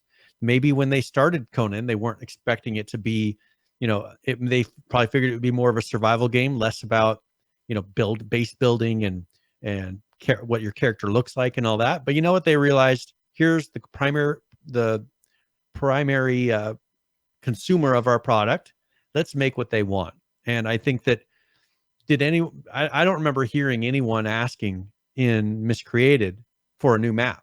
I mean, I just haven't heard it. I've heard a lot of people saying fix this, fix that, but not about a new map. Fair. But I think that if you saw Miscreated listening to their audience, it would be okay. It'd be just fixing things. Put the time in to fix certain things, and people will play it. But I think these guys, the games are fairly stable. The games work very well, and now their community just wants cool stuff, and they can still make money on it. And they're doing that. They're doing a very good job of making at $10 a pop. That will support the ongoing development of a game like this. Correct. Because you'll have tons of people doing it. Yeah. It's very interesting to see. And I just wanted to point that out. The stark contrasts between communities, developers, and games. That's all. Yep. Same thing with Conan. They're releasing 40 cosmetic items for $10 that people are going to eat it up. Yep. Yet Miscreated releases an entire new freaking map. And people are losing their minds over the cost. It's insane to watch. It really is. When you can actually step back and just look at the two things side by side, it is pretty astonishing. But the problem is people want, when you're paying extra for a map, they want everything to be new. They want it to be a new experience. I'm not justifying. I'm just saying the $10. Yeah. $10 is $10. Well, yeah, exactly. But when you walk in there and you're like, oh, this is the same, just like that, that's an immediately noticeable thing. Yep. Oh, this is the exact same building. That's a problem. Yep. Agreed. That's where people get pissed. But you know what? When they're buying all these new cosmetics, they know exactly what they're getting. When they're buying these instruments, they know exactly what they're getting. And they're not going to complain about that. They received exactly what was advertised, where we couldn't even find last week the price of the Miscreated map. We didn't know how much it was going to be. They refused one day early to tell anybody what it costs. Yeah. It's kind of ridiculous. Now, speaking of things that are ridiculous, Brian. Yes. We've not done a game giveaway yet. Yeah, that's true. Well, do you want me to go ahead and announce something now? I mean, we're almost out of time, so if you don't announce it now, it ain't happening. All right. So if you put ! giveaway in chat, and if you have 60 cans, that means you've been watching for the last hour. I know that our system has been, I got to look into that and see why it's not been awarding people cans as often as it should. But if you put ! giveaway in chat and you have enough cans, you can enter for this. It's going to be Company of Heroes, which is currently a $20 game. So Company of Heroes, it's a $20 title on Steam, and it has an overwhelmingly positive recent reviews. So that means it's the best game in the world. That says overwhelmingly positive on Steam. Yeah, definitely can't be faked or there's inaccurate. No way that could be manipulated or wrong. Yeah, so. I mean, there is a 0% chance you will not like that game. So it's a strategy World War II RTS action board game. So Company of Heroes. Hey, I know we're running a little long here, but I do want 9.4 out of 10 on IGN, by the way. Oh yeah, make sure you enter me for that, Brian. I'm all in. I know we're running a little long here on the show, but I do want to get to this video from Last Oasis, who has been through what would you call the past couple months of Last Oasis? It's been very uncertain, and it's been very rocky. They've delayed the game now twice, and it's they did a technology, or I don't know what they, I don't remember what they called it, but where they did a little bit of a play through, and it did not look anything like the cutscenes that you were seeing as the teaser. They literally were just like running through a field and like swinging a stick. And they're like, hey, look, here's what our game can do. Now there's a new devlog here. I haven't watched this yet, so I'll be interested to watch along with you. And this is Last Oasis. We'll watch this and we'll talk about it right after this. After this. Welcome to the 4th edition of the Last Oasis video dev blog. I'm Chris, and today we're going to be talking about sandworms and what these beasts mean to the nomads in the world, and how players can interact with the worm.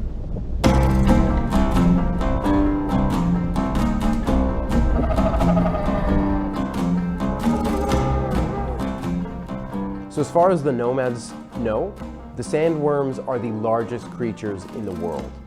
They tend to inhabit the wasteland between oases, and in particular, event maps. Event maps are smaller maps which are more concentrated experiences. They have lower amount of resources, and these maps don't last for as long. They're not playable for the same duration as other maps.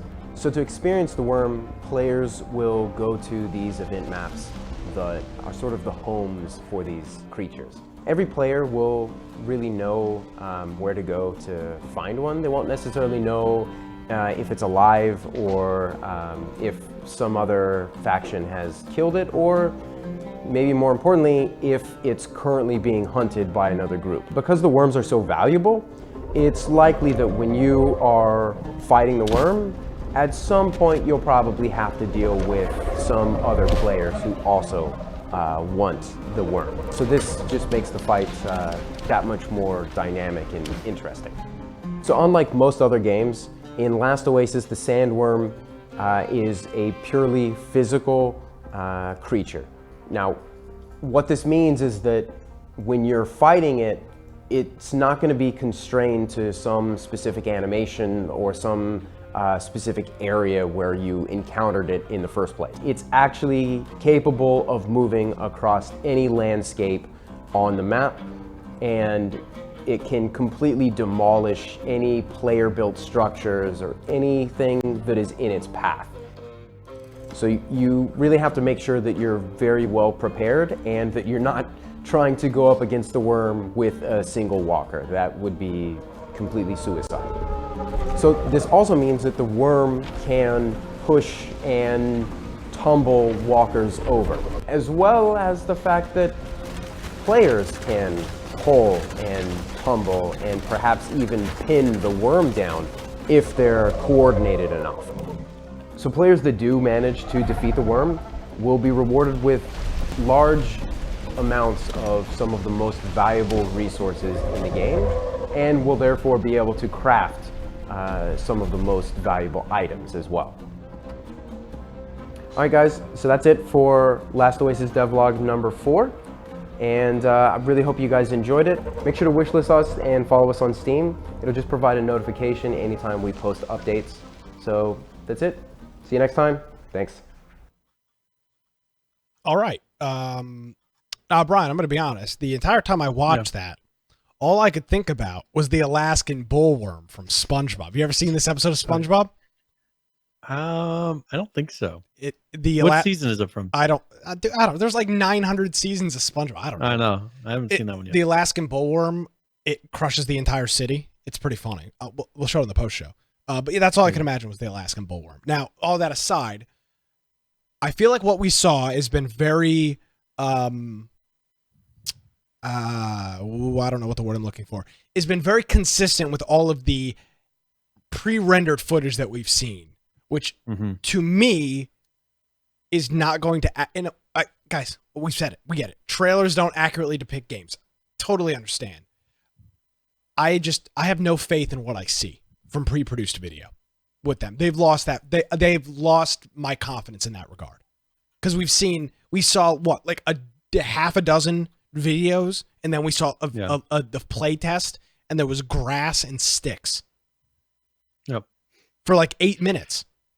It was crazy. Well, I mean, and they do. I mean, their vehicles look cool as far as they created a vehicle that then you animate, and I can very possible to make that happen. But then the interactions are going to be what really make or break this, because what they're showing in their kind of pre-rendered scenes is a very fluid combat, running around and having some sort of mobile combat with your thing and jumping onto creatures and just doing all these crazy things. That's what like. How accurate do you think that? Well, that's a bad. Can you go back to? Let's see. Like, how accurate do you think this scene is? Damn it! They show a long stretch of gameplay. I've not seen that type of a thing done in an open world format, where it actually worked out like that at all. I've not seen it up to this point in any game that I've ever played that's an open world multiplayer game. I've seen this happen in closed kind of, like Mad Max and rails, something that's kind of on rails to where they kind of control what's happening. But in an open world environment, I've never seen fluid combat happen. And if they're the first that can do it, that's great. But I've never seen it happen. And look at all this stuff that's happening. I just don't believe it. I don't. There's so much visually going on. Knowing how performance is, I just don't see how it could happen. I mean, it would shock me if it looks and feels like that. Yeah, I've lost faith. Yeah, just based on what I've seen. Yeah, just based on what I've seen. I don't have a lot of faith. That's all. Now, would I be interested in this game anyway? Probably not. But what I've seen from this dev team, I'm just not interested at all. Yeah. Yeah, I don't know. It makes me nervous seeing what they are promising. Well, Brian, nervous. That's not a good sign. Just seeing what they're promising and then seeing what they're rendering, understanding the abilities and limitations of game engines and what they're showing you and saying this is what gameplay is going to be like. It makes me nervous when I see them showing that as actual gameplay. Agreed. So, I just don't see it likely coming out like that in the end. I think that's an accurate assessment, Brian. So we'll see though. I mean, I would love to be shocked. Yeah, always love to be shocked. Yeah, because they could come out with something that performance-wise, all those effects may be local and they may be doing, but it's still to do all that stuff in real time and have it just kind of all be moving and doing all that. It's gonna kill your computer. I mean, it's gonna be working so hard to do all that maybe they have a test box they're doing it on, but your average computer, I would just be very shocked if it actually worked. Agreed. Well, time will tell. So. I think we're expecting this early next year, from what I remember. The dates changed so many times I don't really know anymore. Yeah. So, that is Last Oasis. Now, Brian, a game that has been in, I think we talked about last week and maybe the week before, Ylands, however you'd like to pronounce that. Ylands is what they claim. Yeah, but that would throw people off. So Ylands if you're searching for it. Yeah, Ylands if you're actually trying to buy it. They had an announcement this week. What was that announcement, Brian? All right, so they have come out. They've released 1.0. We kind of teased that a little bit last week. Mm-hmm. One thing that I was kind of shocked about that I did not expect is they have gone free to play. Ah, interesting. So now if you own the game, so they have what they call the Ylands Exploration Pack. Mm-hmm. That right now is 25% off, so it's $14.99, about normally $19.99. That's the equivalent of buying the game from before. So if you owned it, if you purchased it beforehand, then you will be able to get that included. That will go to you. So what that does is unlocks the exploration game for Ylands. I don't know which one I should say Ylands. now. And so that it opens up more areas that you can do. They give you coins, which you use to purchase pets and costumes in the game. It has access to all the different biomes and everything else. So, so this is something that if you're wanting to do the extra things in the game, you can purchase it like I was expecting you to do with the base game. But then they have pretty much a game that is available for free, a certain level of the game with the editor. Like you can do some really cool editing and make some really cool things, make mini games, all kinds of stuff with this. And then they have a workshop where you can go and share things that you've made. So they have a release trailer if you want to play that, so you can kind of see what I'm talking about. Yeah, let's take a look at Ylands from Bohemia Interactive, which is not something that you would peg it as. So let's take a look. Yeah. Let's hope it's more finished than DayZ.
All right, Ylands. Kind of a mismatch of a lot of things. So it's more of a true sandbox. Yeah, it's a little overwhelming, to be honest. It looks a little overwhelming. So what happens is you kind of progress. So if you're doing the exploration version of it, you kind of progress through time. You start out in a very basic, you're just got sticks and stones, things like that. And as you learn and get abilities, one of your goals is to get off of the original island that you start on. So you're starting out on this island. You can then build a ship and be able to go to other islands and start getting more technology. And you saw there, you get to the point where you build a vehicle and modern buildings and all kinds of crazy stuff. And then it also has another aspect to it, which is, I think, a lot of what the free version of it is you can build levels and create mini games and do a form of scripting. It's got a visual scripting element to it where you can make the games actually have some sort of intelligence to it, have things happen based on what you do. So it's more of just a big sandbox and a platform for creating things. And then it also has kind of a game built into it of an open world survival exploration game. Yeah, and I want to thank Gadlaw for hitting us up with the subscription. Thank you, Gadlaw. We appreciate it. Did Brian, is this, maybe I'm incorrect on this, is this kind of like a modern Gary's mod in some respect? Yeah, in a way. Yeah. So you pretty much, they're giving you just a ton of different things to be able to make whatever you want. And it gives you a bunch of skins and fun things. But they've got to where you can play alone or you can play kind of a co-op. It's more of a co-op, not a huge multiplayer type of thing, to where you can have kind of a shared save that you all load into. So you connect in, you have this save that you're loading, then other people connect to your game. Then when you log out, that save goes to the cloud, and then other people are able to continue it. So then you log into whoever is currently having the save loaded as. So you can kind of hand it around and continue your game. But it's got crafting and boats and ships and houses. You know, there's hunting. It's a lot of different stuff. It's a very interesting game. I enjoyed playing it. Not very many other people had it, but it is kind of a fun, just very casual. If you want to, like Minecraft, just make stuff, you could do that. And it's voxel based. So you can form the terrain, dig. It's got a lot of stuff in there. Which is for Game of the Week coming up here towards either the end of the year or end of the year, early next year, whenever. We should do this for Game of the Week sometime. Kind of make some crazy stuff. I don't know. I'm sure there's some survival mode in there that somebody's created of, like, it's probably like a Left 4 Dead kind of thing. I don't know. I'll tell you this though, I just looked at the player counts. It doesn't have a whole hell of a lot of people playing it. There's 900 people playing right now. The all-time peak is 5,000. That was 2 years ago.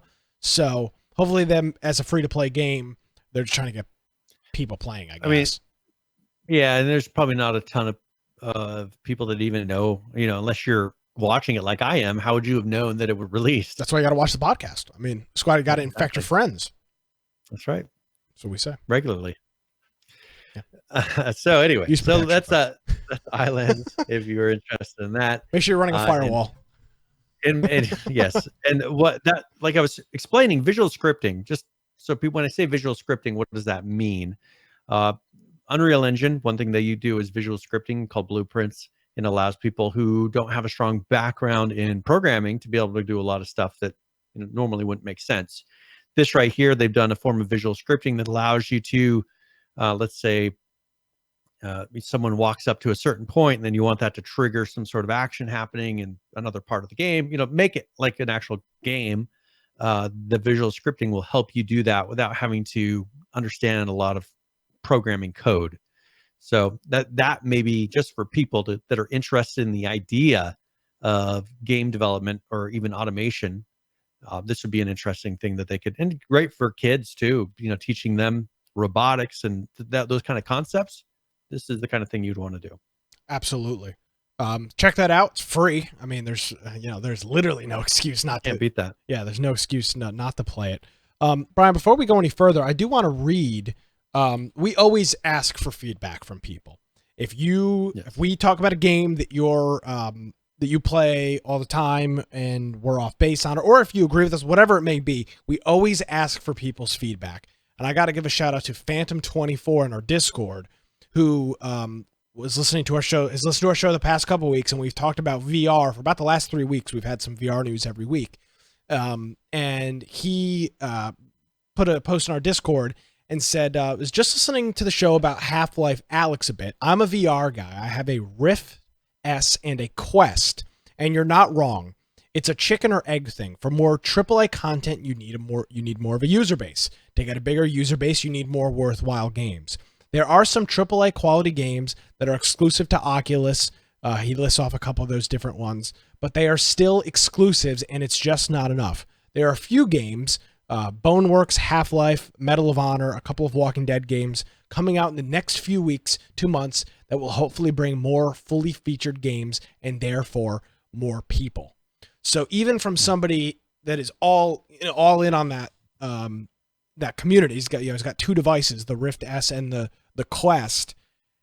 He even internally sees, and we've talked about it is the chicken or egg. But unfortunately, there's going to have to be more games before people will adopt it. I don't think there's any other way. People are not going to be willing to invest into a platform that does not have games to support it. Stadia is dealing with the exact same issue. And you're not really investing in Stadia, but there's 24 games on the whole service. Yep. So, and I think it's going to take more. It's going to have non-gimmicky games to make it last. Absolutely. And they're going to have to figure out, how do we get those? How do we get it? Games that are being built for this very new market. I mean, there's some companies that are all in on it, but you know what? There's a lot of trash that we have seen in the VR market of just, okay, this is just not done to the level and standards of any other game that we would expect. Well, and the argument I'd make to that, Brian, is the same amount of trash exists in regular games, but there's so many more games in the pot that it gets diluted. But in the VR world, it's so much there's smaller. very market. few quality games. Well, not even there's very few quality games. There's just very few games in general, just in the grand scheme of things. And when you've got a bunch that are garbage, they're very prominent. So, that is obviously an issue. So, I want to thank Phantom for his feedback. And if anybody else is a VR person and has any feedback, we'd love to hear from you. Post on our Discord. That's what he did. You could send us a tweet, an email, contact@infectionpodcast.com, a Twitter direct message. You can get in touch with us. We're more than accessible. So if you have any feedback about that or anything else, just let us know. Very good. Let's talk about PUBG for a little bit. Okay. And with them, one thing that they did about a week ago is they announced that PUBG is going to be included on PS Now. So if you have PS Now, you can now play PUBG, which is interesting. That is a streaming service. And whether or not they're going to force you to stream that, there are PS4 titles on PS Now that allow you to download the game and then play it, even though it's not being streamed. I'm sure it will be some a of the bigger downloadable game. I'm sure this will be downloadable. Yeah, for sure. And so it would just, for this type of a PvP combat that's going to be quick and where it really matters, I would just be, as you said, I would be surprised if it wasn't one of the download options. But that will be included. So if you have PS Now, you should be able to play that on your PS4. Another thing they're doing is they're testing.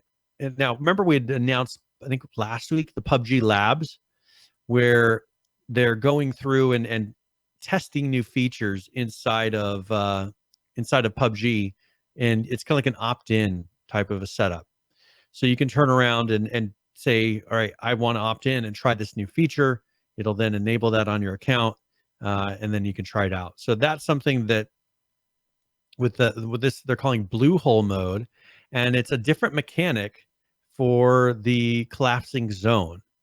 So they have an inner blue circle that now appears from the start of the match until the penultimate phase, and then the inner blue circle will be the same size location as the next circle. So they're actually showing you at the very beginning where the circle is going to go. And then, as they said, it'll be difficult for players to camp in the inner blue circle as they will take damage, and they take damage, the same damage as the next blue zone. So if you go to that inner blue circle, you're going to take damage. It's kind of interesting. They're not wanting people to camp. So that's like an anti blue circle. Yeah. So another blue zone, the inner blue circle appears inside of the safe zone, except the final phase. So it's like they're showing you where you're going to go, but if you're in that zone, you'll take damage. So you can be in that big white circle initially, but if you go into the blue circle, you'll take damage, similar to what the blue circle will end up being. Yeah, this seems stupid. Because they don't want people going to that zone and waiting. Yeah, okay, I agree, but this just seems like an odd. This is like deleting trucks because they don't work correctly. This just seems like a very. Okay, so instead of people camping the literal circle, they're just going to camp the perimeter. I mean, it's just a very. And then step across the line as soon as it opens. It just seems like a very stupid solution to a problem that this game. What is the goal of this game, Brian? It is to survive and be the last group remaining. Yeah. The base of the game is to camp. Well, the name of the game is survive. So if they get to the center, though, I mean, that's just going to create more PvP. Isn't that what you want? Like, don't you want people being right next to each other? Why would you want them to be more spread out? I don't know. This just makes no sense. I have no clue what the goal of this. I mean, I do know what the goal of this is, but I can't. This isn't even a solution. And Joe's bringing up the fact this game's full of hackers anyway. Their issue isn't people camping in the zone. It's people cheating. There's guys in our group that used to play this game religiously. Every single night, there were guys in our Discord playing this game. None of them play it anymore. And almost every time you ask all these guys, why don't you play it anymore? Hackers. Our friend Ross him and his squad were like top 20 in the world, top 25 in the world or something like that in a specific stat. They don't play anymore because they just got sick of getting killed by either hackers or people that just were just illegitimate Or as kills. Joe's bringing up, you're playing a solo game and you have just big groups of people running together, killing everybody. This just seems like such this seems so counterintuitive. Yeah. And again, I'll say it. The game itself, based on what the end objective is, that's why you camp. Because the goal is to stay alive the longest. And the way to stay alive the longest, Brian, is to not engage with everybody else until the end. I mean, that's, if you're talking about what is your best chance of survival, it's to play a slow game until the end. Now everybody's play style is different, but if the goal is to win, you're probably going to play a slower, campier play style, in my opinion. So Joe brings up a statement. He has a statement. He says PUBG should become a survival game. What do you think the concept? Because they have all the mechanics there. They have the interaction, a lot of the stuff. They have no AI. What if they made a mode? Like a... Well, they actually do have AI. Remember when they were loading AI into their mobile version? I mean, they have AI. Yeah, well, that AI is going to be what the zombies are going to look like. Yeah. Rest in peace. No, I don't think so. PUBG is more than comfortable where it is. I think it would be a very half-assed attempt, just because it would be something cobbled together at the last minute. And you don't want your survival game cobbled together.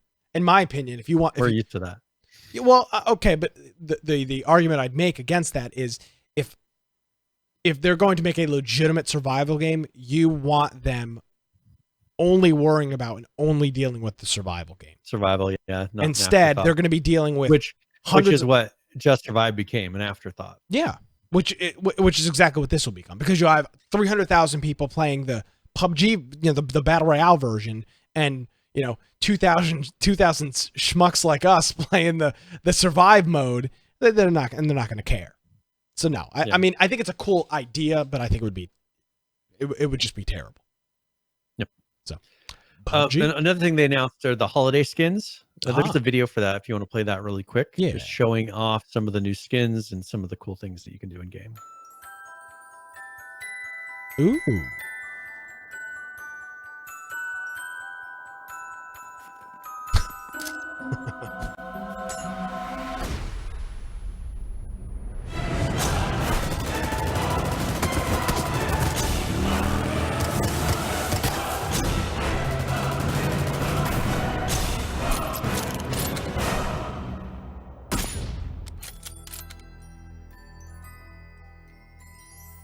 Don't be a snake, Brian.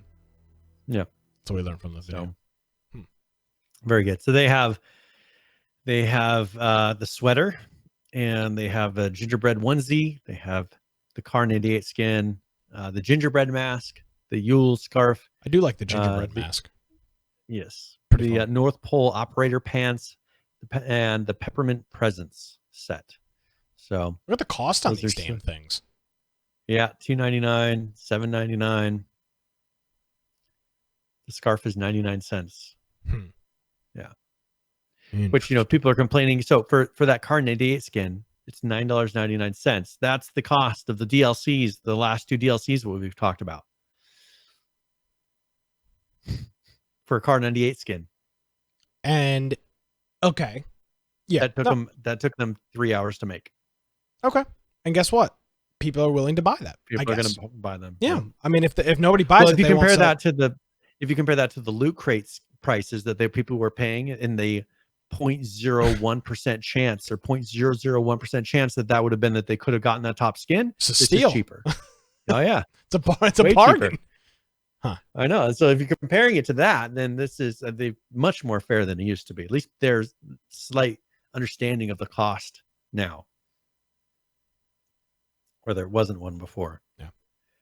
So that's pretty much PUBG, current status of PUBG. Outlaws of the Old West, they put out an update this past week, and this is their 1.2.10, and it was put out on the 4th. They did do a server wipe on there, and just a big list of fixes. I haven't heard a lot of talk about this game recently, but they just did. I think they're doing kind of like a winter. They may be doing some sort of a winter mode. I don't know. It's getting colder, I think, in the game, but I don't know how much beyond that they're actually doing as far as skins and things like that. But this is a big list of fixes in this. So if you're interested, if you haven't played it for a bit, maybe give it a try. But I think they're still kind of like some of those other games, just working on things and trying to get all the features in there and not really pushing for people to buy it and play it yet, because the game is definitely not complete. Yeah. I know we've got a couple of other things to get to, a couple of things that we can talk about next week that aren't super time sensitive. So what else we got that's super pressing on time? Update was. We'll just Unturned put out a big update. Okay. So if you're interested in that, it's a very long, lengthy update. They are doing their holiday festivities. So if you play Unturned, you should go log in there and check it out. But it's probably like 10 pages of stuff that they've been working on. Wow. So I would really encourage you to go in there and read through that if you're interested in Unturned, but that seems like they've been kind of saving up stuff for this update.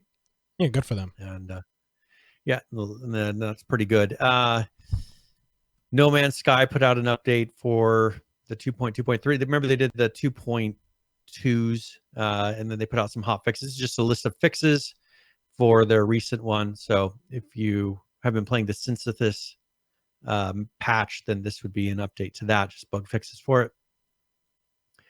And then Scum put out or 7 Days to Die put out an update, and so this is their 18.2 B5 stable. You know how they always do it. They seem to put out a long list of fixes. This is just they did add some things, but a lot of this is just improvements and fixes. And then Scum, they put out a showcase and Q&A. And so I don't know if you want to kind of go over that next week, but it's a lot of people taking screenshots and things like that. Yeah.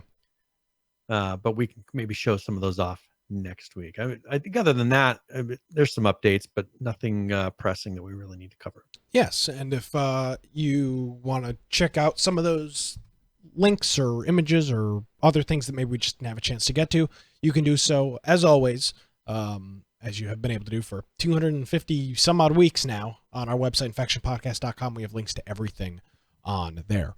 Well, Brian, if it's all right with you, I would like to go ahead and jump into current players. Let's go for it. Which is where we look at some of the games that we talk about and the people that are currently playing them. So let's take a look, starting with Ark Survival Evolved. Currently playing 29,723. The 24-hour peak, 43,969. And the 70 peak, 58,906. Let's take a look at Rust. Currently playing 30,497. The 24-hour peak, 54,460, with a 70 peak of 73,585. Let's take a look at Conan Exiles. Currently playing 8,848. The 24-hour peak, 12,552, with a 7-day peak of 14,869. And finally here, Miscreated. Currently playing 1,387. The 24-hour peak, 1,917, and your 7-day peak, as we talked about earlier, 5,159.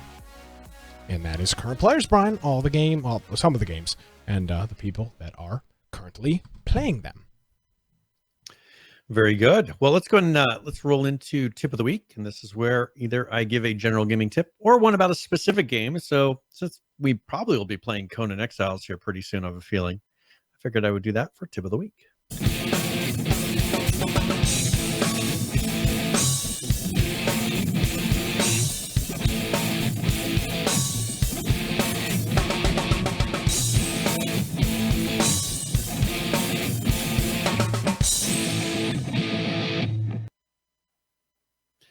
Well, for those that maybe have picked up Conan Exiles during the recent sales or something, and maybe haven't had a chance to play it yet, I figure I'd kind of give you the quick down and dirty, what you need to do to get started and actually be successful in Conan Exiles. Because I remember Nick and I, we played some of the very original, like the day it was released, we were on there playing. Nay. Running around. This was not the day. This was not the day it was released. Day before. the day before. We were playing the day before, yes, and we were able to run around and kind of make fools of ourselves and try to build a building, right? But one thing I learned about this game is there's a few things that you can do that really help your odds of survival. And the first is the different sources of food that you can get. They have those grubs; those are things that you see in the game, and those are excellent food sources. You find them inside of grass and piles of things. And then there's the handful of insects, and then there's feral flesh, which you can eat. Usually you would probably avoid eating feral flesh, but you can eat that. So, I mean, that will take care of the food for the initial beginning parts of the game when you're not going into cold climates and having it to where your hunger is depleting a lot faster. And then also in the beginner area of this map, there's very good sources of water. There's a river that pretty much goes through the whole south of the map from east to west. And you pretty much can count on that to being your source of water for the initial 10, 15, 20 levels of playing the game. Once you've done that, of course, you'll be able to craft a skin and things like that to be able to hold your water and move away from the river. But the next thing that you're going to need to do in this game is look for fiber, branches, and stones. Those are pretty much your main building pieces that you're going to use. Those, once you gather them, allow you to create your various weapons and your tools, like the picks and the hatchets and things like that. And those are the beginnings of what leads into your base building, which this game is a huge aspect of it, is making incredible, huge bases. There are level limits, so you do have to play and level up your character to be able to unlock the ability to make certain level tools, to be able to make certain level building pieces. But if you can make the stone hatchet to be able to get wood, the stone pick to be able to get rock, you'll then be able to make a beginner base in that beginning area that will allow you to start storing up your materials, and just the crafting itself and doing all these things will help you level up fairly quickly. So that's pretty much the beginnings. The first 4 hours of your gameplay will be just getting this aspect down and actually getting a base that you can start storing materials in. And this is that's an excellent game that I remember when we played it the very first time, we were like, okay, we hit kind of a content cap. Mm-hmm. They have definitely bust through that content cap and given it to where there's a lot to do. You can spend weeks playing this game and not run out of things to do. So that is tip of the week. All right, cool. Thank you very much, Brian. Appreciate that. Very good. All right, are we ready for our game giveaway? Yes, sir. All right, so let's go ahead and we'll close our raffle, and we will draw. And congratulations to Pat Productions. Hey, for you have won a copy, and I will I'll send you a key inside of chat here for Company of Heroes. So congratulations. Very cool. We thank Pat for hitting us up with the subscription here during the show, and congratulations on the copy of your game. Very good. Yeah. Now I will say before we get out of here, Brian, we are here live. So most Tuesdays. It's Monday now, but we'll be here live next Tuesday. And then we were looking at our schedule. We will be live. We'll have a show on Tuesday the 24th before Christmas. So there'll be a show Christmas Eve that we'll do. We'll do our Christmas, our lovely Christmas show there. I think the goal is now, Brian, that we're going to do a kind of a non-time sensitive show. There won't really be any updates that week anyway. So we'll have a show. It might only be an hour long. It might be 45 minutes. Who knows? But we'll have something out here on the 24th for our traditional Christmas show. Brian and I are going to get all dressed up with our hats as usual. Oh, and my favorite. Well, last year you had a hat that blinked. Yeah. Well, you bought that. I mean, I didn't buy it for you. I didn't come to your house and give it to you. Because I looked at our past Christmas shows. The first 2017, you and I just had both regular red hats. Then last year, You've got this blinking hat. You look like a moron. And you're like, oh, I hate dressing up. You bought the hat. Yeah, whatever. I don't remember. I'll have to find that again. Couple too many hard eggnogs for Brian. He's buying light up hats. All right, well. That's exactly the problem. We'll be here for the next couple Tuesdays, so stick with us. All right, Brian, get us out of here. Hurry. All right. Well, if you want to find me at Boise Computer on Twitter or my blog, biteoftech.com, and make sure you go check out our website, infectionpodcast.com. If you look on the right-hand side there, you can join our Discord server. Also, you can submit news throughout the week if you find something that you find interesting. If you want to join our Steam group, you can get notifications when we do our live show. For instance, if we happen to be on a Monday instead of a Tuesday and you happen to be at your computer, that notification would give you a good indication that you need to get in here and join the show. We have our Twitch, our Mixer, and our YouTube links on there if you want to be able to join or watch the video formats, or maybe join us live on those platforms. We have our audio only forums, so the podcasts that are after the fact. Maybe you're driving to work or you're at work and you need something to pass the time. We have our podcast forums on many different platforms. We have show notes for every single episode now. Was it 256 episodes? So any of the links or things that we've referred to will be in there. And then our support tab. So if you want, on there has our amazon.infectionpodcast.com, humble.infectionpodcast.com, and also you can come join us on Twitch and give us your Twitch Prime. So great ways to help financially support the show. Yes, absolutely. We thank everybody for hitting us up with the subscriptions and resubscriptions here during the program. We really do appreciate it. All right, Brian. Well, thank you. Thank you for being flexible on the date, and thanks to everybody that joined us here live. We appreciate it. And we'll be back here next Tuesday, Friday night, like last week and weeks prior. Show up, see if just see what's going on in Discord, and I'll probably be playing some Halo. I know I've been playing that the past couple days. So if you got Halo, check us out Friday night. See if anybody's around. I'm planning on being there. So, Brian, thank you. Thanks everybody for joining us live. We appreciate it, and we will see you next week. See you later. Alrighty, folks. That is going to do it for another episode of Infection, the survival podcast. Well, my name is Nick Craig. You really should follow me on Twitter if you're interested in football talk and other exciting things. Follow me on Twitter at Nicholas M. Craig. If you missed any portion of the show, images, show notes, videos, pictures, all that fun jazz is over on our website. It's infectionpodcast.com. Thank you so much for joining us, everybody. Have a great week. We'll see you next time.